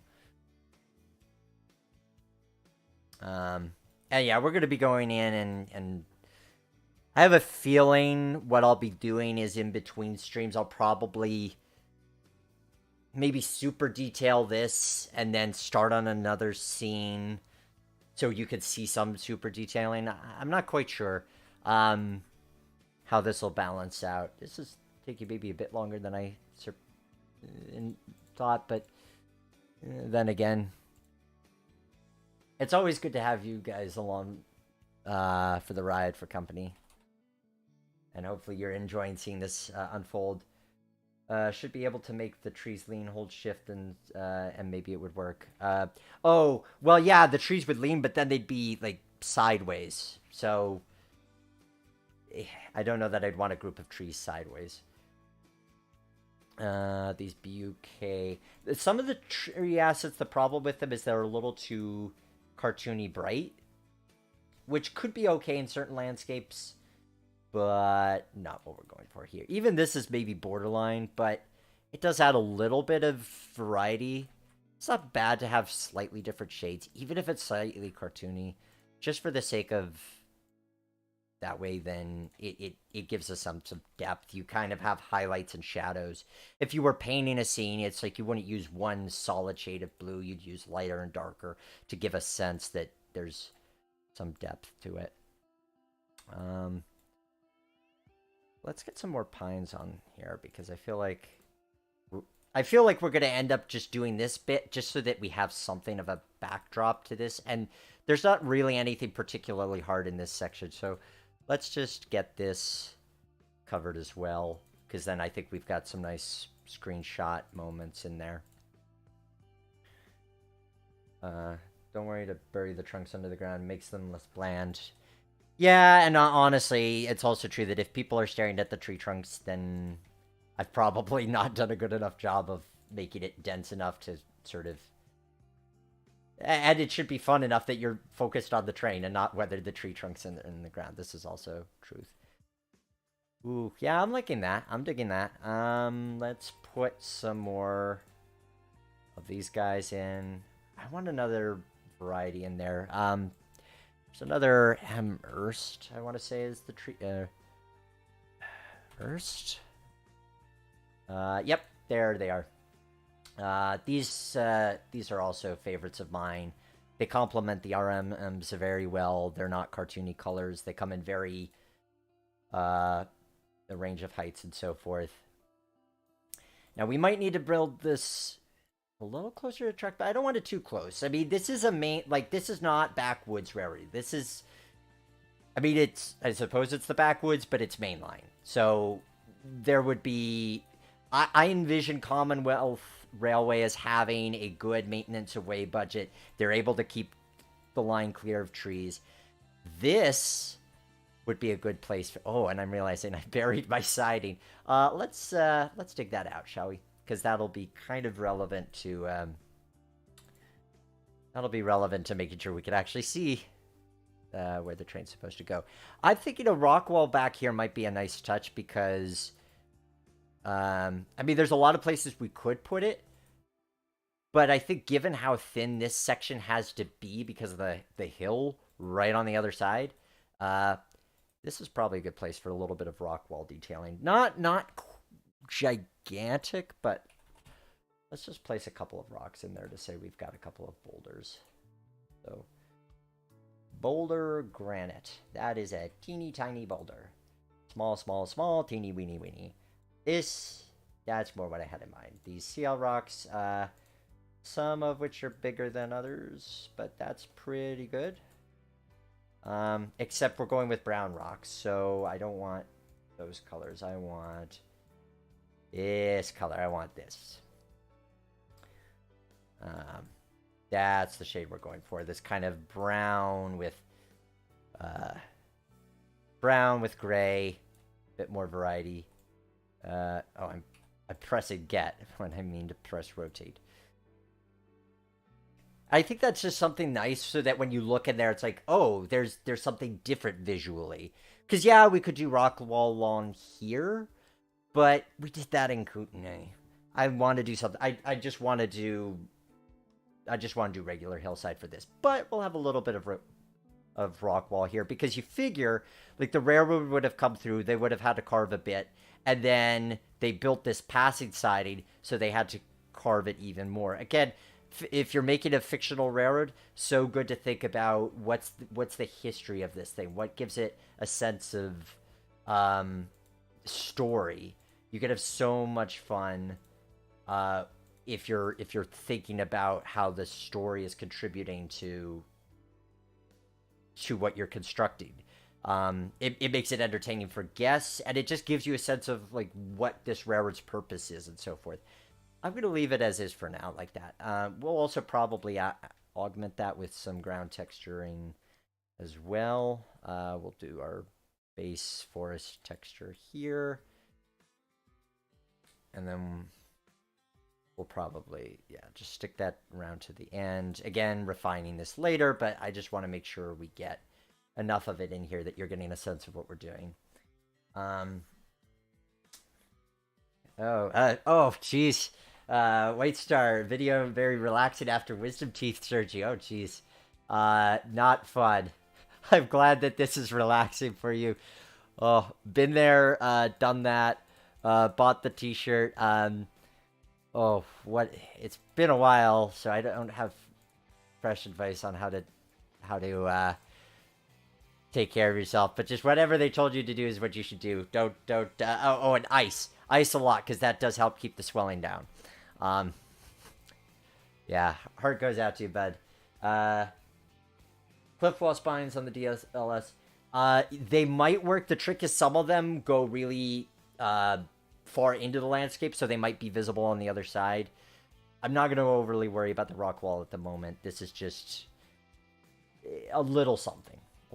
Oh, and since we're at it, yeah, let's just... We're going to want to refine this when we get to this stage. We are going to want to refine this and make it more... and do more specific detailing. But for now, just to say, hey, here's a backdrop that doesn't look like there's nothing there. Now there's at least some ground texture to it. In fact, we'll just do that. Now we're going to come in. We're going to select that A24 texture. We're going to go hog wild in painting it.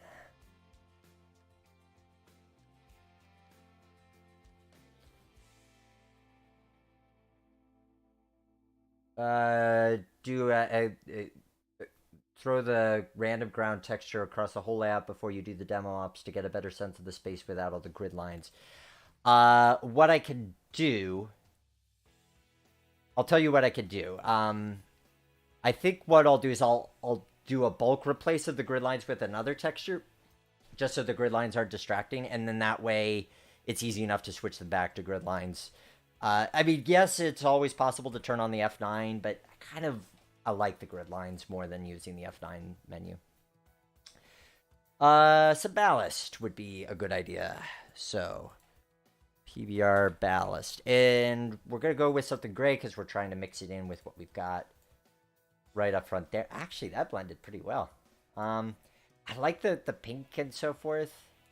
I do think we're going to need to make it... I think we're going to lower the terrain a little bit.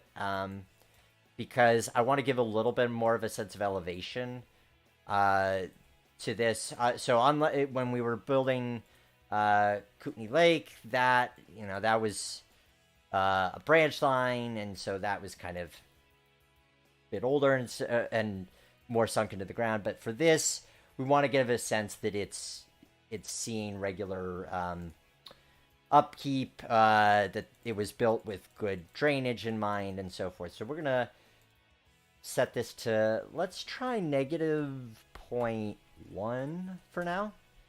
Because I want to see if we could just make the ballast that's built into the track work on its own, or if we're going to need to use something like the embankment spline to make it a little bit more, stand out a bit more. Because I just want enough of that sense of like that it's a proper railroad, a proper Canadian Class 1. Like, I feel like that's just too flat. And some of what we could do as well is just lower the... with that sensitivity, we could lower the ground around it. Because then that helps to give the illusion that it's deeper. Because I don't want to rely too much on this embankment spline. Otherwise, I feel it's going to be too repetitive. I mean, it does look good here. And it is supposed to look like a well-maintained...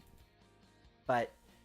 I don't know. We're going to experiment and see if I can make this work with just terrain. If we end up putting in the embankment spline, then we end up putting the embankment spline, and that is what it is. Uh, Now the big vote, and I'm going to put this out ahead before we get to running. We're still a few minutes off for running, but the big vote's going to be on the motive power front.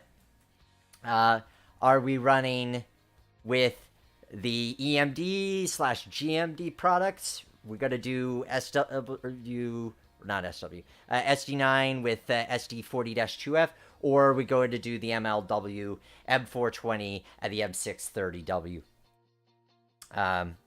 Vote in the comments if you're watching this live. And if you're not, stay tuned and we'll see what people choose. And you should totally join us. Every Thursday at 7, you're either going to tune in every Thursday at 7 to the Nick Ozrak YouTube channel, because you're either getting a new episode of What Makes This Layout Great, or and we premiere those live, so you get to chat with me, or we're doing live episodes like we are tonight. So Thursdays, 7 p.m. Eastern Time, US, is when you should be checking the Nick Ozrak YouTube channel and seeing what kind of adventure we're up to. Next week, we're going to be continuing construction on this project, and then my intention is after that is going to be our next edited episode, the next What Makes This Layout Great, which is going to be the Susquehanna and New York Railroad. And before you say, Nick, isn't that the New York, Susquehanna, and Western? No. The Susquehanna and New York Railroad.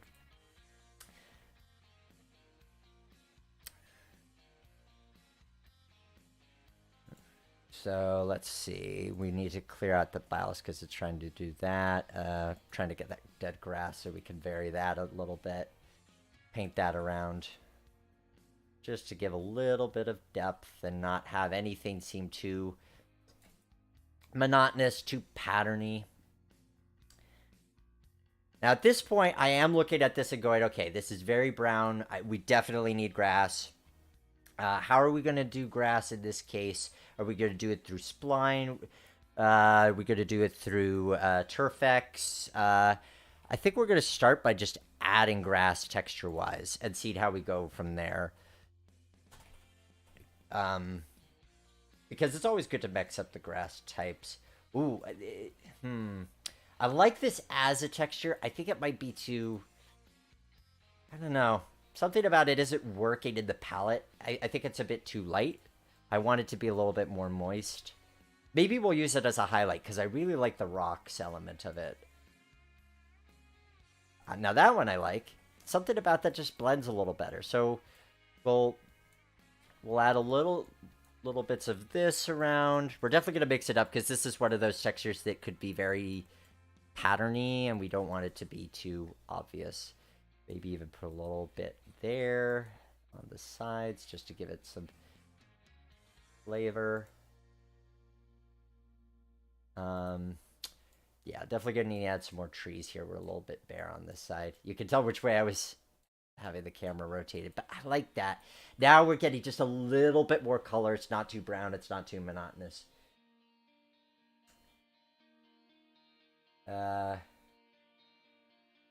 If Falco's slash MLW are not an option, they're the only option. I like that. I mean, I'll reveal my bias. I'm an MLW Alco guy all the way, but EMD fans, if you want your EMDs, get your vote in on that front. Let's add some more trees here just to get this balanced out, because it's kind of embarrassing how much I covered the one side and then I totally ignored this side here. Get some more cash stands along this side, some elks. But I'm liking this. I mean, it needs refinement. Like we need to refine it there, but this is getting there. This is what I was thinking of with this particular scene. I like that it gives that feeling of we're going into the mountains. Especially if you're starting in eastbound. Every time, if you're building a layout that's going from point to point, and I don't mean just like you don't have loops, but if you're giving a layout where it's not just a single town or a single scene, if there's a sense of travel, you're by nature creating a story. And I know we don't tend to think of them as stories, but a train trip is a journey. It has a beginning, middle, and end. So there's something to be said for using the geography as a storytelling tool, which is what we've got here. So your train emerges from the staging on the west side, and then you're running along the coast, and then you disappear into the mountains, and then the journey begins. And already there's a little bit of narrative to: are we going to be passing another train, or are we the only one on the line right now? Like, and I know it might seem a little silly and corny, and maybe it is. And if it is, I'm sorry. But I think that there is something to be gained from thinking about what the player experiences or what your operator's experiences if you're building this layout in real life. Oh, my cat revealed my bias. Yes, Alco. Well, I went with Alco because, as you can see, he's a black cat, and he's very fuzzy black as opposed to like smooth jet black, very fuzzy. So it made me think of Alco Smoke. He's very loud. He does this loud blant sound, so it feels very fitting to name him after a diesel locomotive. And EMD doesn't make for a good cat name. Sorry, EMD fans. Hey, I'm a fan of an SD40 as much as the next guy, but I do have to admit my Alco bias on a few different fronts. So we're getting some of these gaps patched, so it feels a little bit more full. Well, we have hit 9 o'clock Eastern, that is. So I suppose this is as good as a place to stop. Obviously, there's more we could do, but I'm liking where this is going. I want to do something, and I'm not sure what. I think it's just I want to have more rocks. Let's just add some more rocks, and then we'll call it a day as far as building, and we'll get into the play element a bit. So we'll add some more rocks by way of this. Let's see about PBR rock as well. See what we come up with. We could do some physical rocks too. Oh, that kind of has the right look to it. I want to go more for the brown soil and rocks, maybe. Yeah, a little bit of that. And then I think maybe I know what I want. I want physical rocks. So just searching rock. Like it's trying to figure out what the vision is. It's like I have something in my mind. I don't yet quite know what I'm going for. I think we're going to have to stick within this rock family.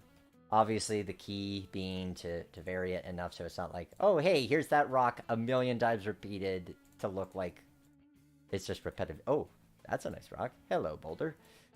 So if we place that, we kind of raise it like this.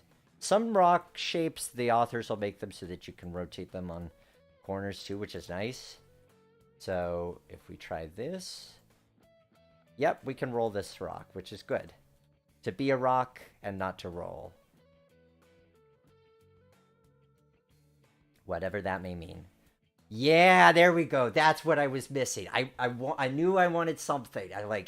There's something missing from this. We got the rocks. And now it's like, okay, this is perfect. I'm seeing like a fisherman of some kind or a railroad photographer. Yeah, there's... Yes, this is what we're looking for. Just the sense of like, it helps to break up the water line so it's not this perfect straight line. Just adds a little bit of, oh, that's unique. That's kind of different. And then maybe a couple more around here. Maybe some small ones. We could do a couple of small ones like this because we can. And we could kind of combine them too. That's another way to make rocks feel like they're different, is you just sort of morph the shapes together. Again, sort of like model railroading, where if you're using plaster cast rocks, you don't want it to look like there's the same rock formation several times over. Oh, right. Yeah. Yep. It's just a nice... Oh, there's just a nice finish to that. Okay, so how do we do on the Alco? I'm not seeing a lot of EMD comments. I'm seeing mainly... I've seen Alco. I'm not seeing a lot of EMD, so sorry, EMD fans. That said, we'll probably put both on there, but, you know. Yeah, so more to be done for sure, but this is a good start to think. Oh, I've got one last trick up my sleeve. Cause let's. Do I want to do that today? Okay. I'm not gonna place them permanently because it might change how the AI interacts, and I don't want to. I don't want to get myself into another project yet. But I'll show you what is coming for next time. So one of the things, and this is part of the original vision of the plan, that separated, that makes, or made, because I don't think they have these in operation anymore, but made Montana Rail Link an interesting railroad to operate. Yep, right here we have, wait for it, semaphores. Ta-da! So Tom's plan actually calls for semaphores, and it calls for them at this location. Now, I'm not going to leave them here for the final thing because the AI might react to them, and then I have to place other signals. And a big question, this is another one of those model railroading decisions. Which way do I go? Two paths diverge in the woods or in a canyon. Those are the only signals he specified. It's unclear if he intended to, and I didn't ask him this, and I could ask him, but it's also just a question of what I want to do here. It's not clear if he intended to signal the layout or not. I mean, you'd figure if there's signals there, there'd probably be signals here. But the question is, do we make it all semaphores? Although not this kind, because these are distance. We need home signals for these. But do we make it all semaphores, or do we make it a mixture of semaphore and searchlight? And I'm inclined to say I kind of want to do a mixture, because you can even do steam era and say it's steam era, and because there were railroads that had searchlights with their steam locomotives. Tell you what, let's. No, because I'm going to have to signal. So I'm going to take the signals out because I have to signal the whole staging yard so that it recognizes when a train is in a block in the staging yard and it's removed. So, because these aren't just scenery items, the AI will actually obey those signals. But you can see what we're going for. So this is what it's going to look like when we actually have them in there. Oh, God, that's so cool. I'm really happy with how that looks. Don't know what you guys think if you're semaphore fans. But yeah, MRL was running semaphores into the 2000s before the final ones came down. And I think that's such a cool detail. I feel like let's keep it here. So we're going to do semaphores for the final version of this layout. Moose is saying Bozeman was a mix. All distance signals were semaphores, but controlled signals were searchlights. I'm leaning towards that. But we're going to save that for next time because, again, I still have to signal all the other stuff, and I want to make sure that we get to have a good amount of play. So just in review before I start placing trades, here's what we've done today. We've got all the track in place for both the staging section and this waterfront scene. I'm really liking this causeway. That's causeway for concern. Except we're not concerned. We like it. Sorry. There's probably a good joke buried in there somewhere. Maybe you'll dig it up. But I think that this is good magazine showstopper material. Okay, one last touch because I can't resist doing this. Let's put some grass in there. What type of grass? Oh, the Zute grass. Oh, those cliffs are good too, but oh, we must have okay. So the grass is appearing brown because seasons are enabled, and we are in winter or spring. Yes, so we're saying that the route is now summer, and now the grass looks a lot brighter and greener. And then something like this.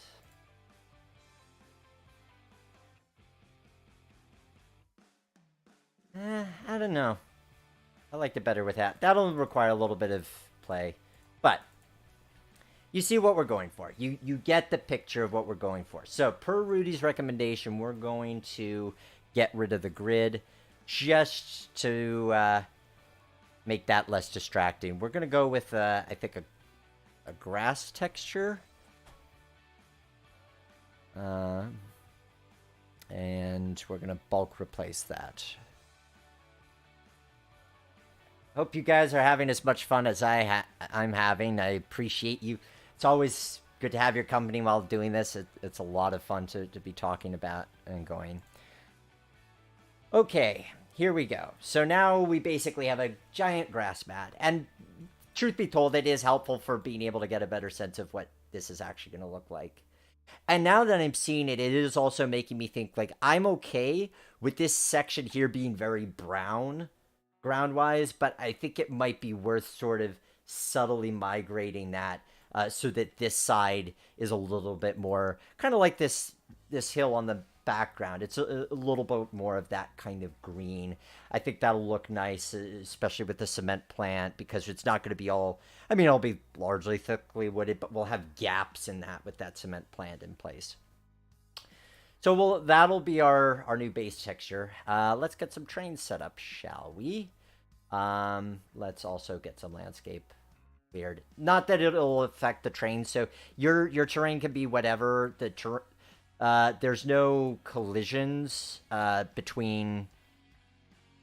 You don't have collisions modeled between landscape and trains.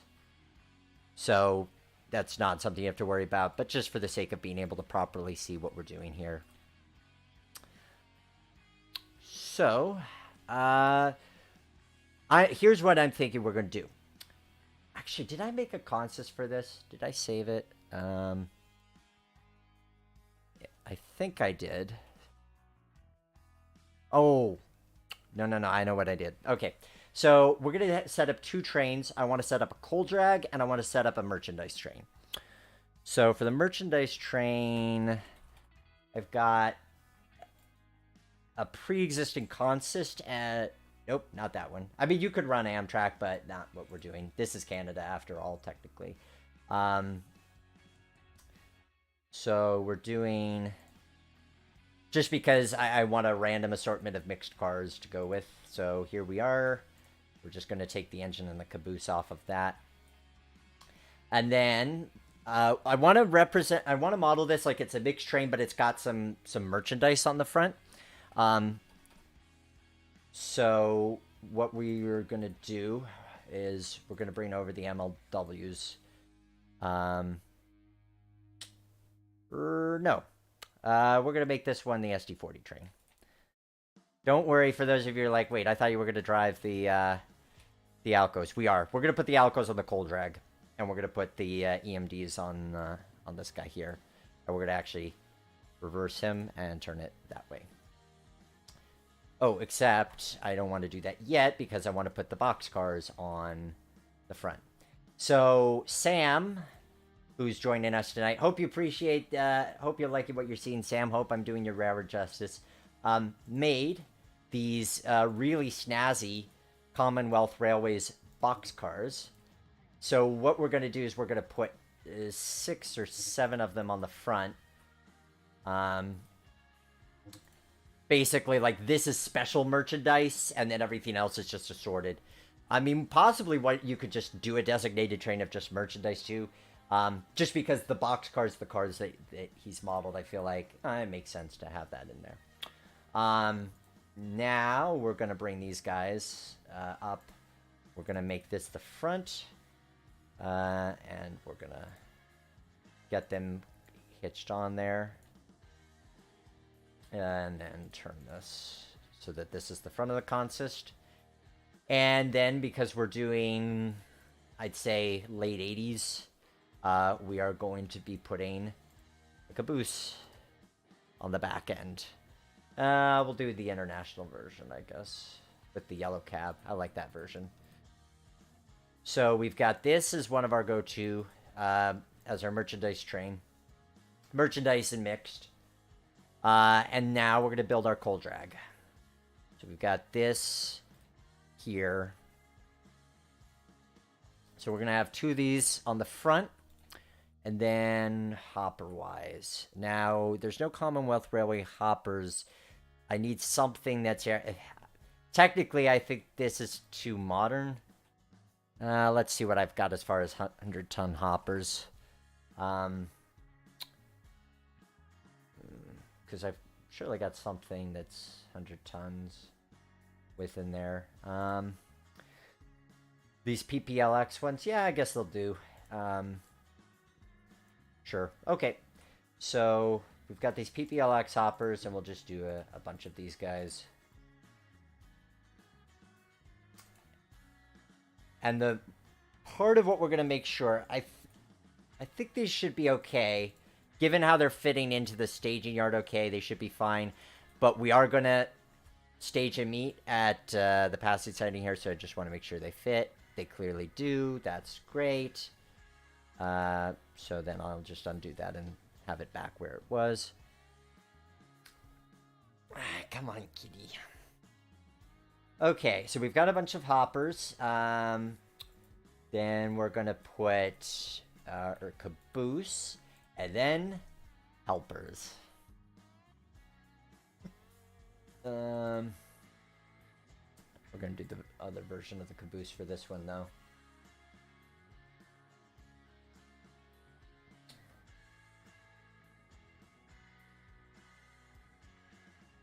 And then our helpers, fittingly enough,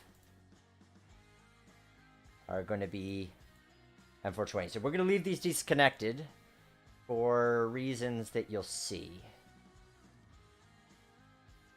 Because we're really going to maximize the operations for running today. Last thing we're going to... Do I want to throw that in the mix? I don't want to throw that in the mix just yet.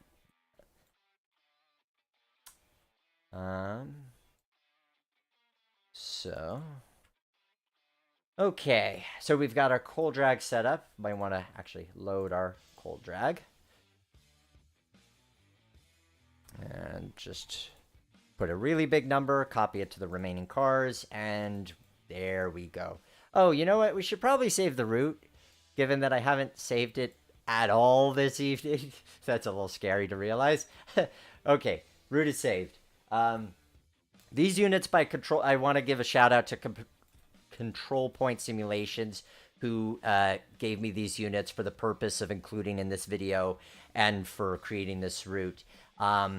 These are available as part of their private car membership on controlpointsimulations.com.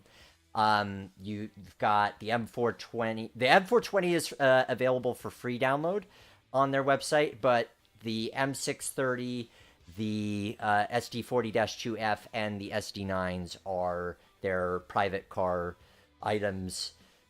So you can learn more about that at controlpointsimulations.com. So we've got our 2 trains set up. Last thing I'm going to do, I want to put some class lights on. We're going to say this is an... we're going to say this is an extra. Maybe they run their coal drags as extras. That's the fun of fictional railroad too, is you can make up whatever rules you want as far as your operating protocols are concerned.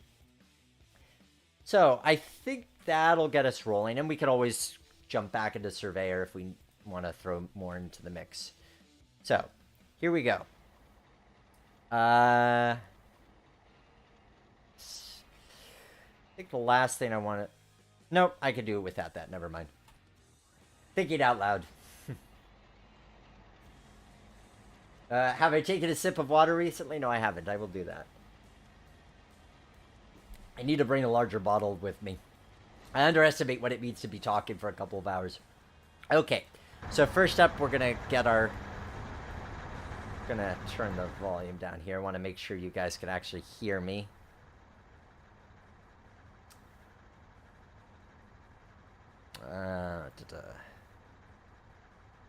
And you can probably hear me fine, but I'm having trouble hearing myself, so I'm just going to be going into my volume mixer and turning things down a touch so that I can actually hear you guys properly. And there we go.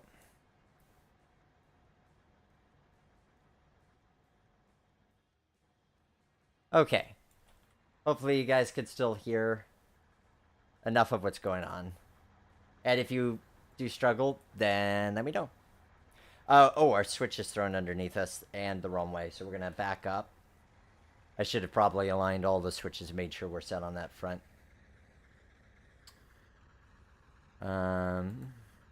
Yeah, let's jump into Surveyor and throw that switch, because when you're in the route, when you're in driver mode, sometimes it'll lock the switches on you, and then you, it won't let us move it. So we're gonna, oh wait, I'm trying to move a semaphore, that's why. So we're gonna get this out of the way so that we can properly throw that, throw that switch, which we can now. And if we throw it now, we can properly hook up to those. We'll make sure that there aren't any other funky switches on our way out of here. Because actually, now that I'm thinking of it, there could be a lot of funky switches. Don't want to find myself going into the cement plant when that wasn't what was intended. Okay, everything else looks good. All right, back to the part where we're playing with trains. So, the reason that we've disconnected these is I want to make sure I've got a separate driver in the M420s, because we're simulating helper operations tonight. So you're going to get to see how one layout that's basically just a roundy with only one industry could support 3 operators. So I'm imagining this is essentially like you would have 2 engineers on this train at its DCC, and you've got 1 crew running the head end and 1 crew running the helpers. Okay, so we've got those connected. Let us get this guy underway then. And we'll get the lights on. Check out the horn.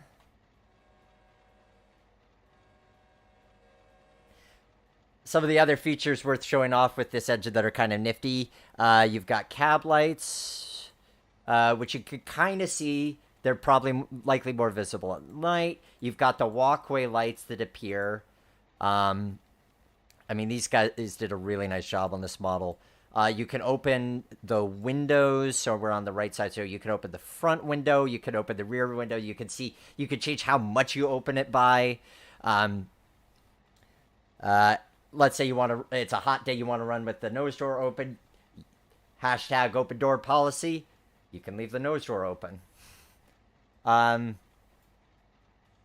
maybe too much of a purist, and I'm going to close the nose door, but I am so tempted to leave it open. Maybe we'll open the nose door on the helper units. It's a hot day.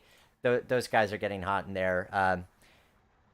So we're going to go to this engine, and then, oh, the M420 doesn't have that feature. But again, the M420 is a reskin, where the M6, and this is a freeware model, whereas this is one of Control Point Sim's payware models.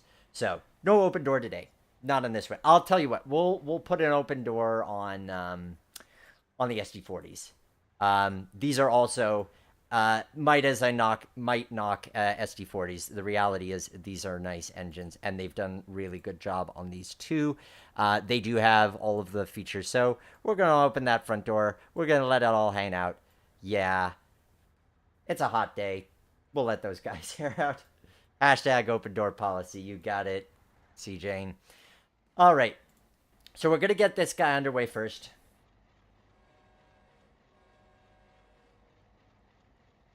And I'll close out of the HUD so that we can have a better view of things.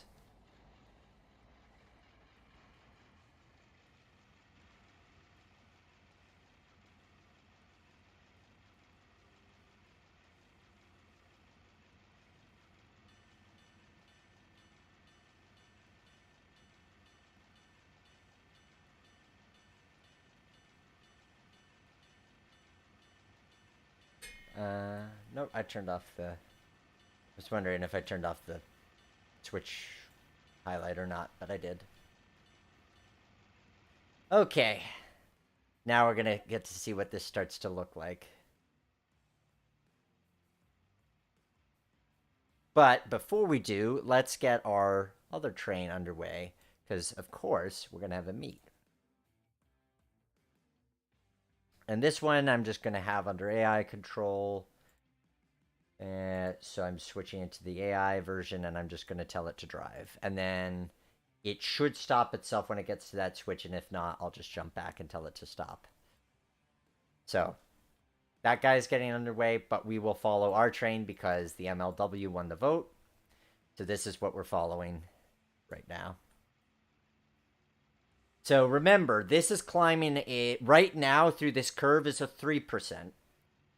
And then it's going to turn into a 2.2 after the bridge, which we have yet to model. I think I'm going to leave this as a flat curve, but maybe I should super elevate it as well.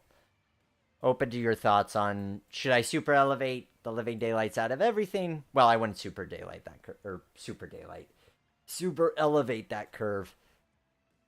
But check this out. See, when you see that train back there, like, yeah, you can still see stuff in the foreground. But once we've got trees, once we've got that trestle, that's going to be a proper scene in its own right. And look, we've got this nice, meaty coal drag here. Like, and it's not super long, but it just feels big.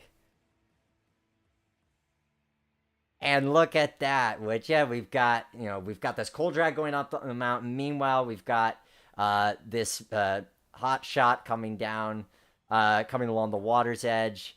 And I mean, look at that super elevation with that train leaning in the curve. That is so nice. Now, here's where we get to have the fun. So 3 crews, right? Head end and rear end of the coal train, plus these guys. I guess I routed them for the main, so we're going to need to put ourselves in the siding.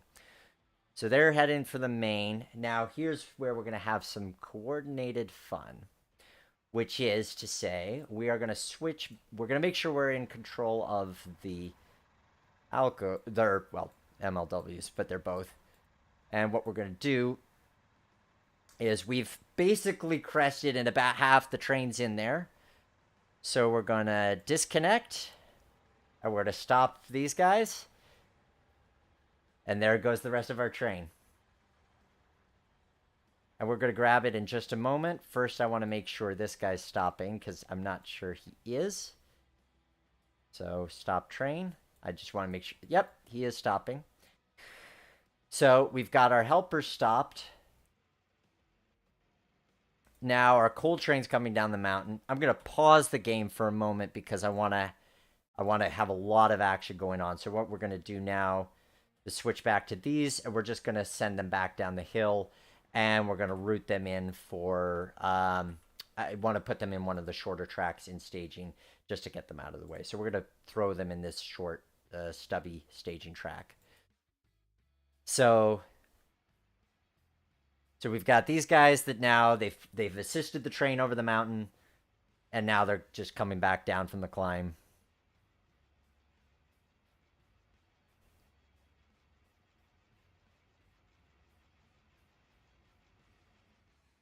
And look at that, would you? Okay. Now, if this isn't a cool scene, I don't know what is.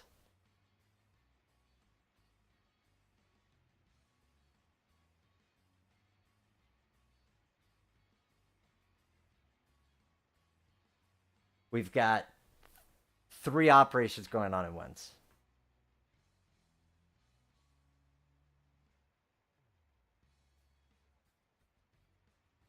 And if we just want to narrow in on what's going on here with our coal train passing our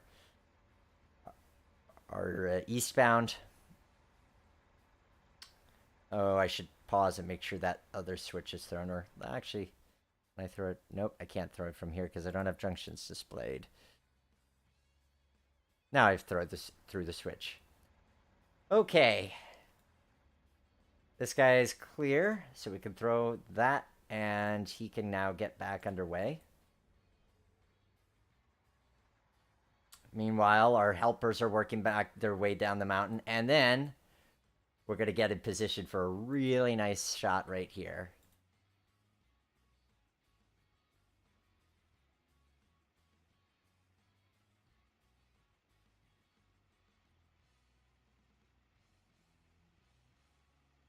So what do you guys think of this? Is this a lot of neat operation in a small space?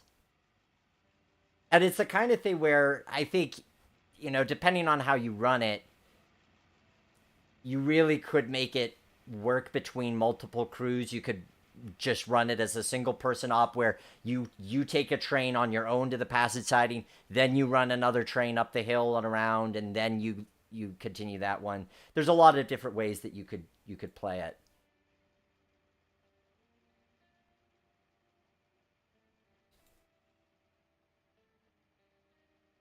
So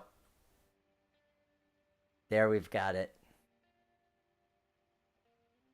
I really like how this causeway scene is looking though.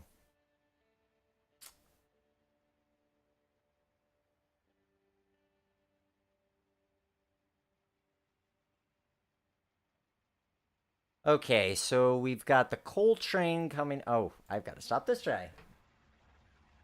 And I did just in time. And now, meanwhile, behind the scenes, we've got a different kind of meetup happening. So we can stop this.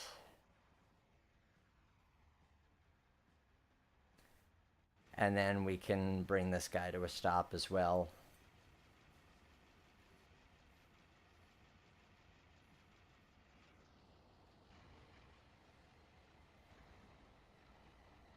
Exactly, White Star is simple route, but so many possibilities, and that to me is what makes it really fun.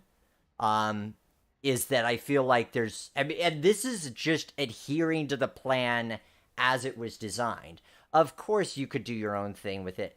So now the EMD fans are like, hey, uh, can we have some EMD time? The answer is yes. I'm going to take control of this train here.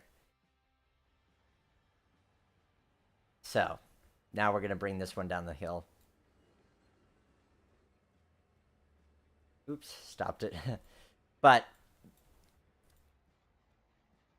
and I could spend a little time listening to this.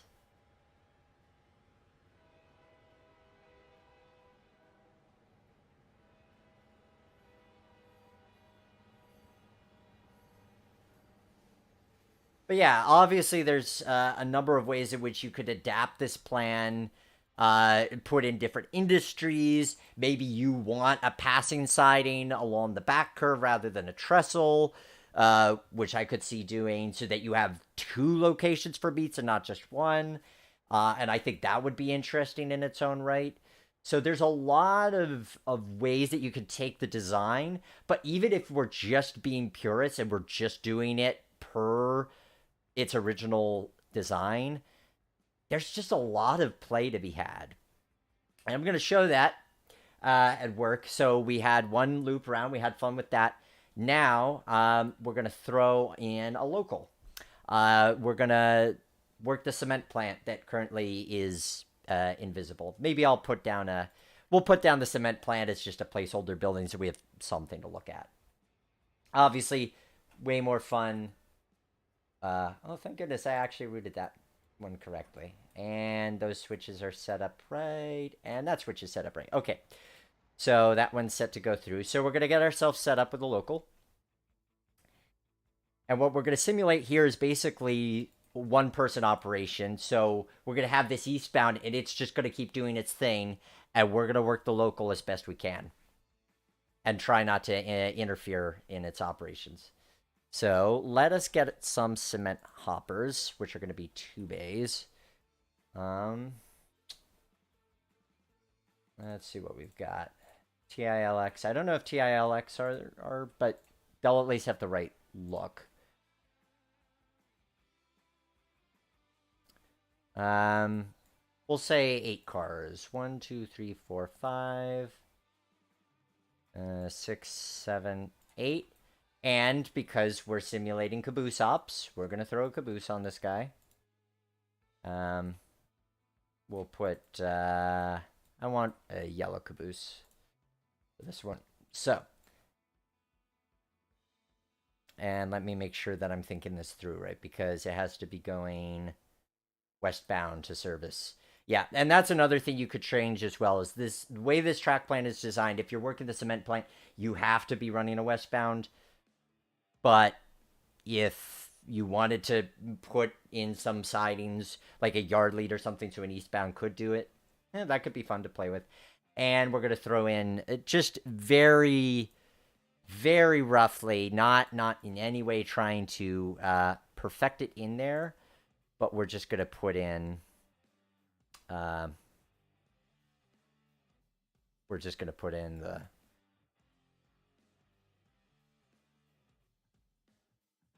just so that we have a building to look at and say, hey, that looks like it could kind of be an industry. So this is roughly what we're going to be doing.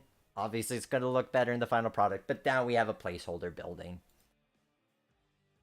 Game volume was pretty low. Okay, I'm going to turn down the music, and then I will turn up the sounds.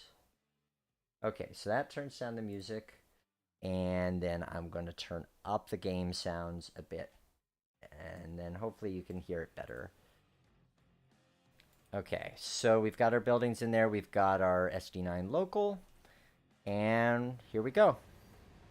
Okay, so now we're running as if, I have a feeling now that might be a bit too loud, but feel free to tell me if it's okay. We'll try it back about there. Okay, so we've got this nice SD9, again, courtesy of Control Point Sims, and it's set up for lawn hood forward, but as Audi mentioned from earlier, it is said dual control stand, although the cab view appears to be a single control stand, but we're running lawn hood forward. It's okay, we're pretty much going in the same direction no matter what. Okay, the merchandise train's cleared, so we can now take off. Let me make sure that we want to make sure we got the switches right. So that's going to be sticking to the main. Okay, so those switches are right for there. And then I just have to remember to throw this switch after we clear it. But here we go with our... Oh, I forgot to put cars to actually switch out. Silly mount. Perfect sound on your end? Okay, that is always great to hear. Okay, we're going to throw 1, 2, 3, 4, 5, 6, 7, 8 hoppers in there. So now we've got something to work. And this is going to be interesting, too. You could play it where you have to, you know, whenever your AI train or your mainline train shows up is when you have to clear, or you could give yourself some breaks and then randomly fire it up, and then when it shows up, you have to clear. I think it might necessitate a little bit of compromise, because the reality is you're going to have to put cars on the main. Like, unless you were taking cars and just dropping them in the sidings, and even there, because we're running caboose, I suppose one would have to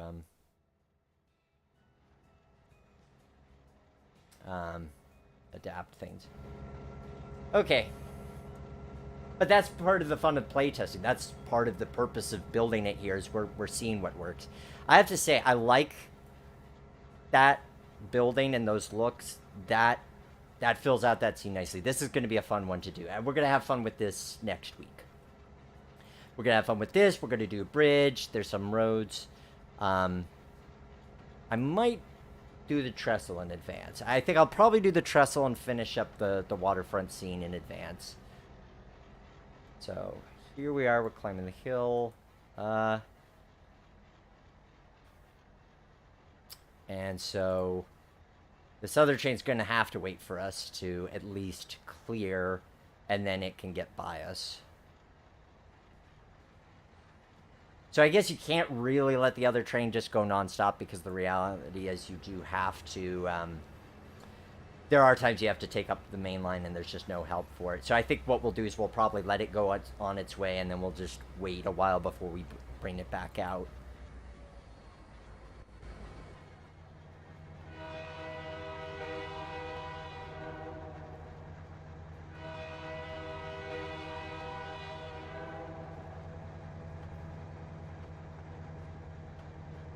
And then just to get a little sense of what that looks like for one of the areas where we at least have a little scenery. Here we are disappearing into the tunnel. And while we're waiting for it to appear on the other side, you could just take in the backdrop and see what this merchandise train looks against it. Or even just how it looks against... Like, that's a good... You know, you'd probably, if that were a wall, you'd probably paint a backdrop or do some kind of backdrop along it. And maybe I'll do something along those lines. I may just take the same image and move it over there. But I do think that looks good. You know, I think that you have a good amount of depth visually with that. You're really in the mountains. And this isn't, you know, this isn't an impossible angle to get to because this is right at the edge of the... That's right at the edge of the table anyway. Okay, so our train is reappearing.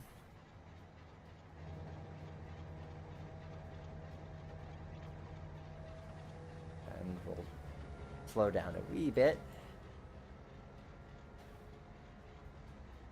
Did I throw the switch there? Yep, I did. Okay. I'm getting my switches this week. Something's going right. That's always a good thing. So we're going to clear into the siding here, then we're going to let the mainline train go past, and then we'll start to take care of our switching.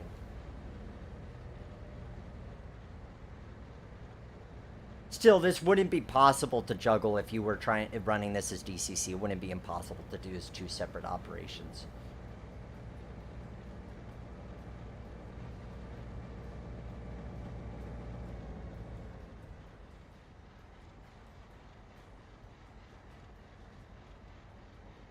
Alright, so we'll get this guy stopped in the siding. Switching over to the mainline freight.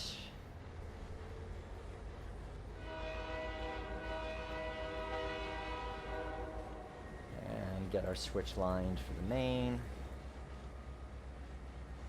And so we'll let it get by and then we can do our work.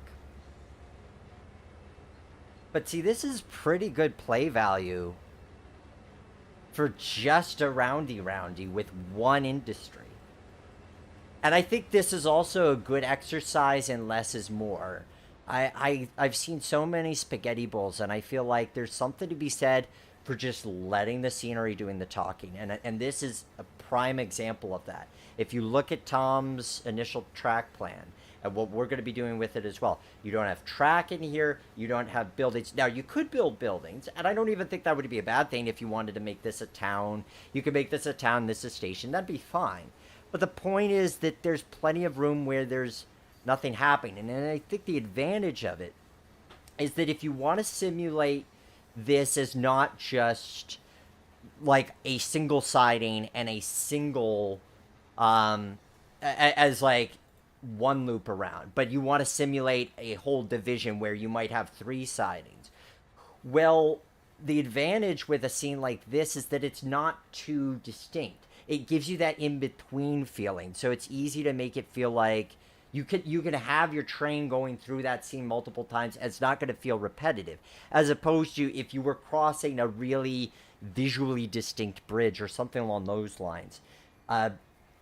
It's going to be a little bit more obvious that you're going by that same place over and over. So to have these nature scenes, I think, is advantageous. Even something like this, like, yes, it's a causeway, it's distinct, but there could be multiple causeways on the division. It's not too visually distinct. Okay, so we've got this guy out of the way for now. I don't think I threw that switch that I wanted to get him back into where he needs to go. Now I have done that. So now we're going to switch over and get this cement plant switched out. And we're going to see how that goes. as a switching move, it's pretty straightforward. I mean, we're just picking up cars and dropping them off. What makes it kind of tricky, though, is that we're doing this on a grade, and you probably would want some sort of mechanism to be able to hold your cars back, because there's no avoiding that grade. If you avoid putting a grade there, you're not going to be able to clear your track won't be able to clear the staging yard. And if you don't put a grade in level with here, then you're not going to clear underneath this bridge. Speaking of which, there's a scene for you.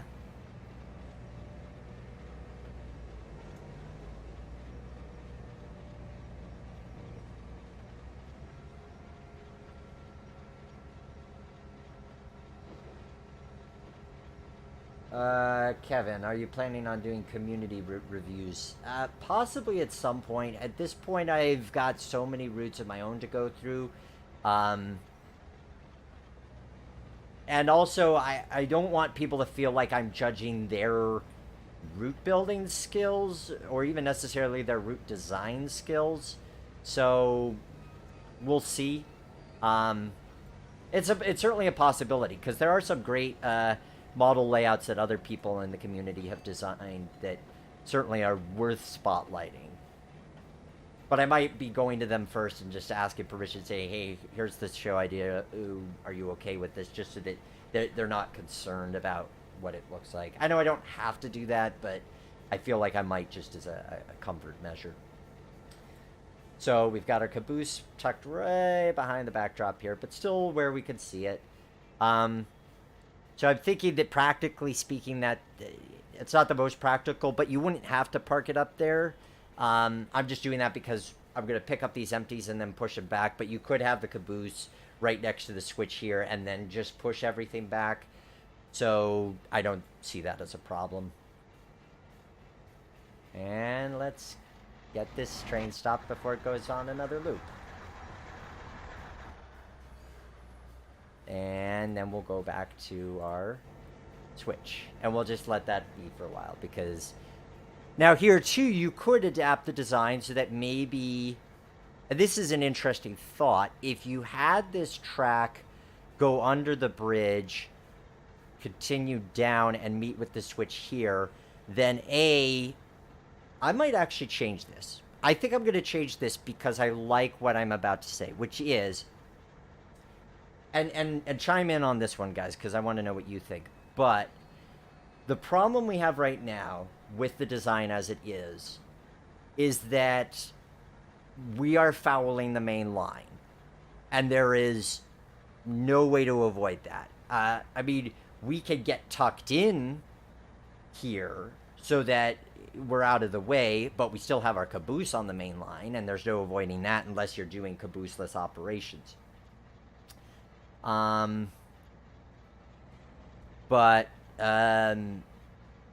if, rather than putting the switch on the grade underneath the bridge, which is what we're stuck doing at the moment, if we just kept the track going parallel and it went under the bridge, and then rather than switching back into it before it switched into the siding,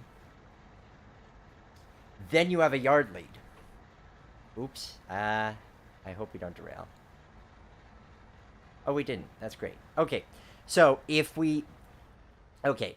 so just in case I'm not making that clear. So instead of right now where this is our pinch point, because we have to go on in the main and then into the siding, if we put these two, so the switch between the two sidings can stay here.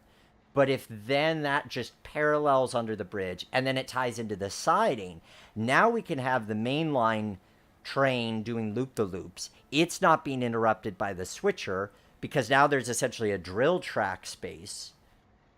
And in fact, you could have 3 trains running because there's enough room. Now, it still begs the question about the caboose.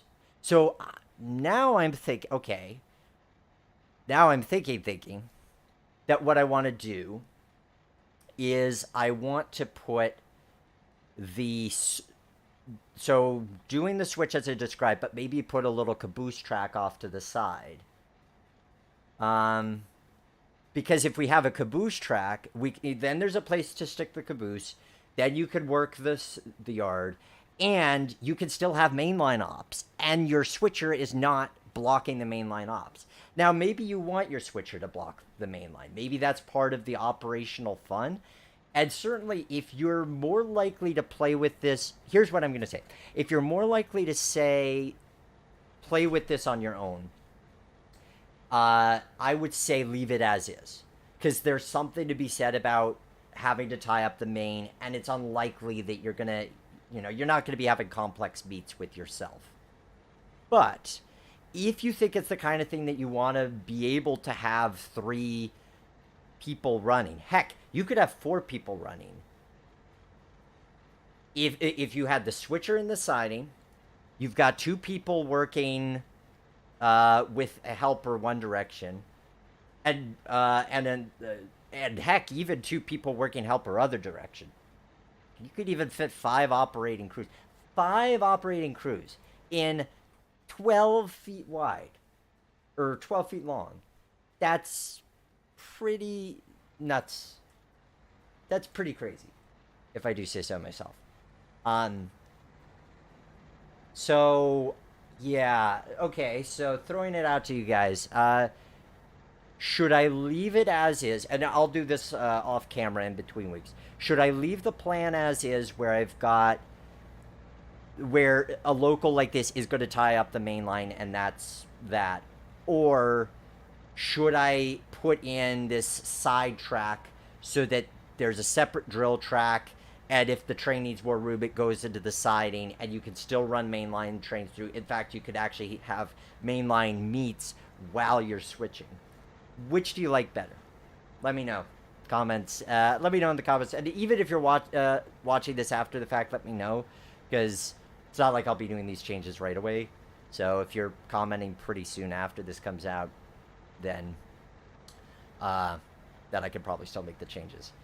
Okay, that was a much better hitch this time. Switching and talking at the same time is a bit risky.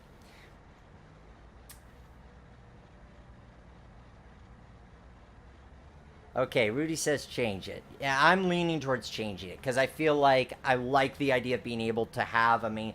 Because I think it would just be nice scenically. Because right now, my train is doing its thing and nobody could do anything else, and that kind of shuts it down. Even especially if you were to do multiplayer ops, it really shuts it down because now nobody can do anything. I mean, so at this point, I could grab the caboose, get off the main, and then a train can go through. But it's clunky. So I'm thinking, I think we'll change that. Because I think it's still in the spirit of what was initially designed. White Star says changed. Big Ben says make the changes. Yeah, okay. So we're going to change that next week. Because it makes the track geometry a heck of a lot easier on me from a building standpoint, but I also feel like then when we play with it next time, we're actually going to be able to have, and I think from a scenic standpoint, it'll just be visually exciting if you can, even from a one-player standpoint, to just have another train doing its own loop-the-loop thing, and you don't have to think about when to start it and stop it. And if you have multiple players, you could have that mainline meet while somebody's working the cement plant. Like, that's a lot of operations in a small space. That's pretty robust.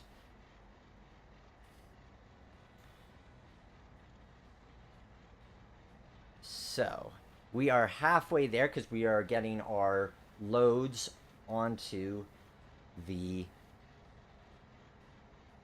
caboose, and then we are going to drop off the empties.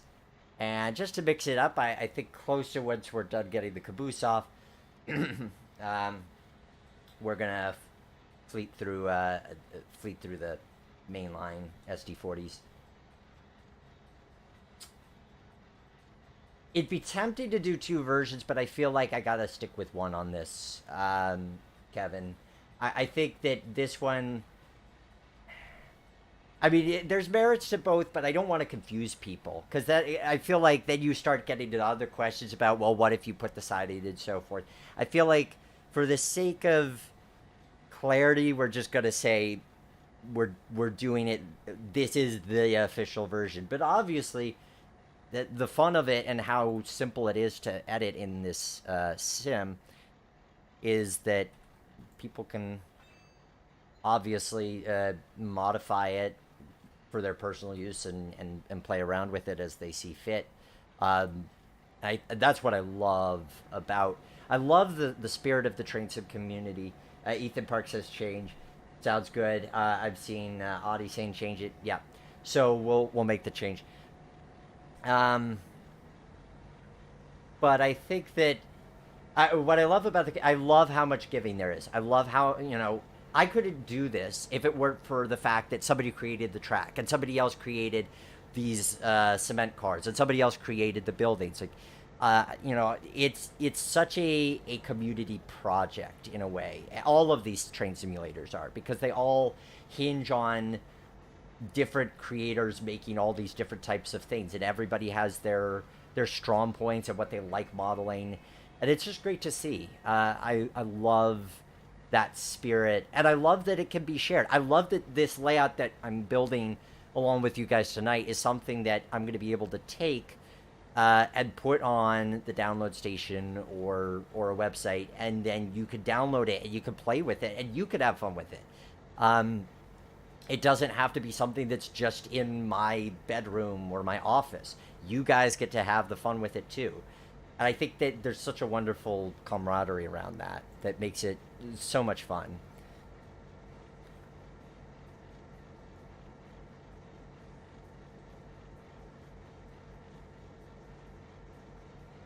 I have to say that this I like so part of why I selected the Commonwealth for this track plan is because given the motive power that's been made for it, there aren't any at this point. There aren't any switchers.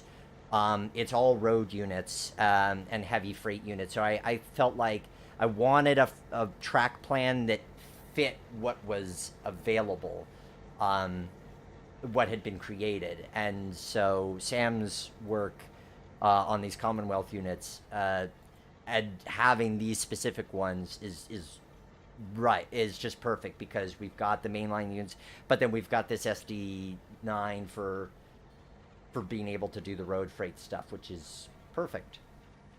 And you could also use the SD9s as helpers with so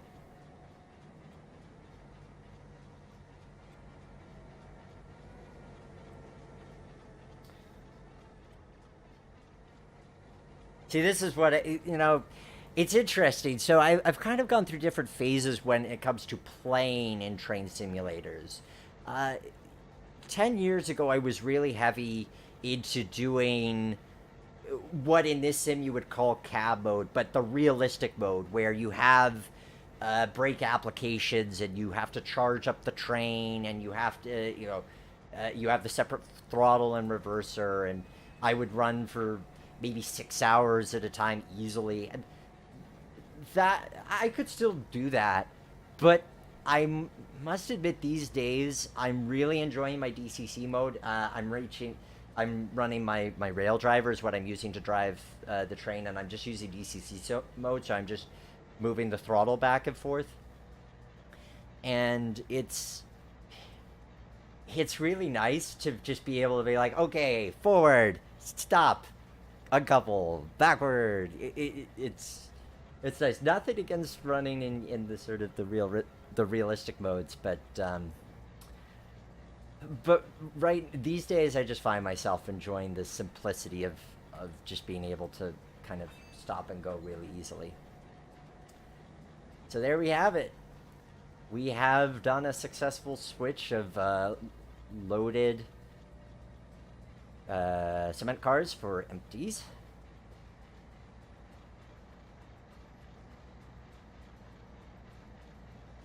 So we're gonna get back on our train, and then we're gonna get pulled into the siding, and then we'll let the hot shot get by us because no such thing as too many trains.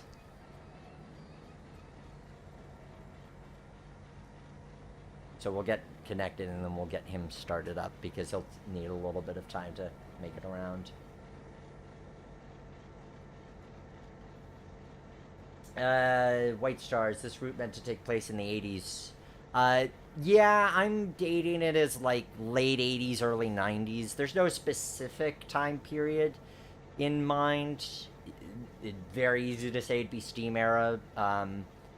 But given the nature of the motive power that's been made for the Commonwealth Railways, that's kind of what I'm assuming. Okay, so we've got switch line there, so we are going to get this guy underway. And we'll take it up to about, about 30% throttle. Don't need it to go up too fast. And he's lined for the main, and so we are lined for the siding.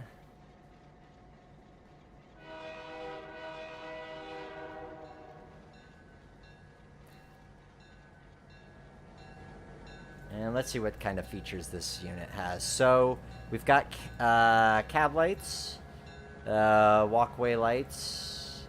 Probably could see those better at night, but also if I get down a little bit lower, which will be easier in a moment. So walkway lights, yeah, you can kind of see it underneath the cab. Class lights, we could put the class lights on. We'll say it's an extra because that makes sense for and then, oh yep, we've got windows and doors and all that kind of stuff. Which door are we looking at right now? So many windows and doors, I'm not even sure which ones. Oh, these are hood doors. Oh, that's cool. Okay. So yeah. That's neat. Oh, that's why I couldn't see the doors, because we're just opening, closing hood doors on the other side. Wind deflectors, and then just diesel fuel and sand levels. That's pretty nifty. I'll turn off the bell there. And now we can get the switch line for the main.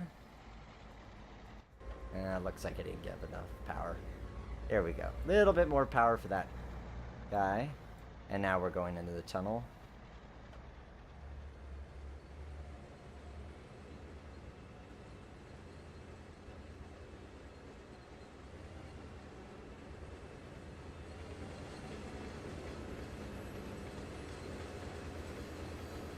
I mean, that's a cool scene in and of itself. Close enough that it'd be very easy to reach that switch if you're going to do manual. And also, as far as being able to see your motive power, so making sure you're ready for the meet. Easy enough to do. So yeah, I think we're going to put searchlights here.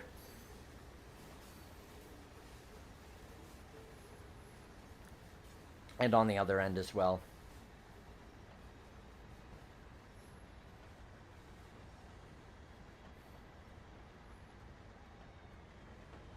So what do you guys think of this route? Now so we're basically gonna wind up once we get both of these engines back to the staging yard. But what do you guys think of this? Do you like this? Are you wanting to see more of this next week? Those of you who are watching this live, do you want to see more of this next week? Do you want to see something else? Oh, we timed that perfectly. The other train's gone, and now we've got room for our meet. But let me know. I'm planning to continue on this route, and again, I might do some stuff in between. I might this weekend work on some of the other scenes, but next week we would work on the cement plant here, because I think that's a cool scene along with the bridge here. This bridge I might do in between, because that could be a little tricky. White Star, definitely want to see more. Okay, that sounds good. Oh, whoops, I was speeding up the wrong train. I just love the super elevation here. I feel like this is... Like, it's not quite screenshot worthy yet, but that just... That is a powerful angle. I'm really happy with how that looks.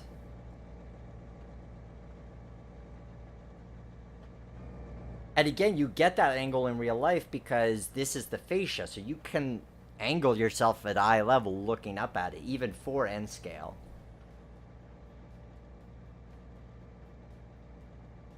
And I have to say, I'm really happy with how the Commonwealth Railway stock fits this. I think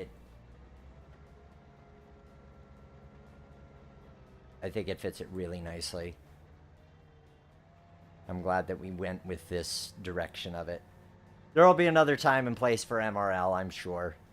I'm sure there's other track plans out there with it, but this is a good one. I'm really happy with this.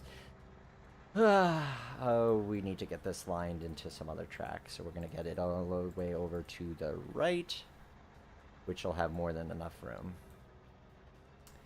And there's that caboose trailing scene. Like, that's nice. That's just nice. Like, it's so easy to be able to be like, and here's your road freight. So you could have coal, you could have single stack intermodals, double stack. You'd have to worry about the clearance. I think single stack intermodals, TOFC, if you want to go that direction of things. You've got the cement traffic online.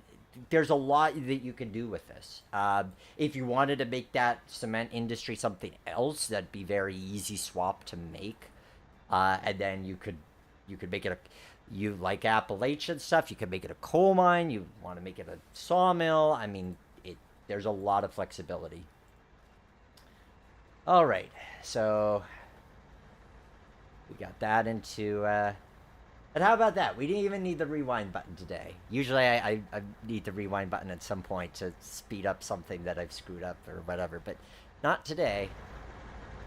This is going to be a fun one. I have to say, I'm looking forward to putting in a nice bridge, because I think that's going to look... I think it'll actually look cool once it looks like it isn't just floating in air.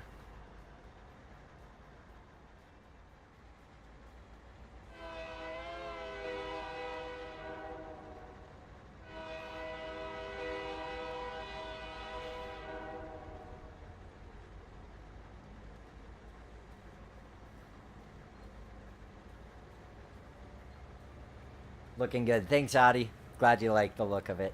Okay, the purist in me says it's time to shut the door, so we're gonna shut we're gonna shut the front door. But we'll open the windows. We can allow open windows. That's fine.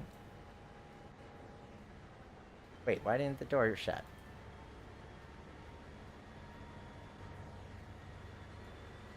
Oh, probably have to close out of it. Yep, I had to close out of it. There we go. Okay. Now we've got that nice, clean SD40 cowl look.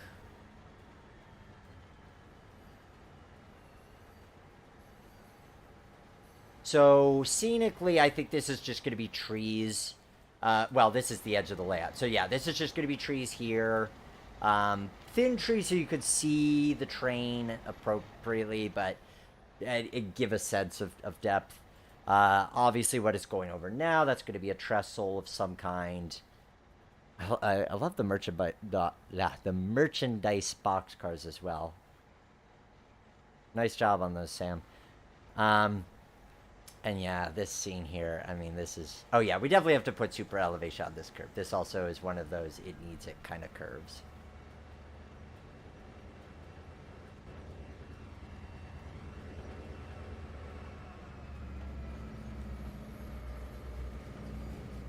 And you know, as a scene, I feel like... Oh, not the way I meant to go. This is going to be a nice scene with this cement plant here. Because I feel like it gives us a little bit of... Because we've got loads and loads of forest, but this will give us something a little different. Which I like.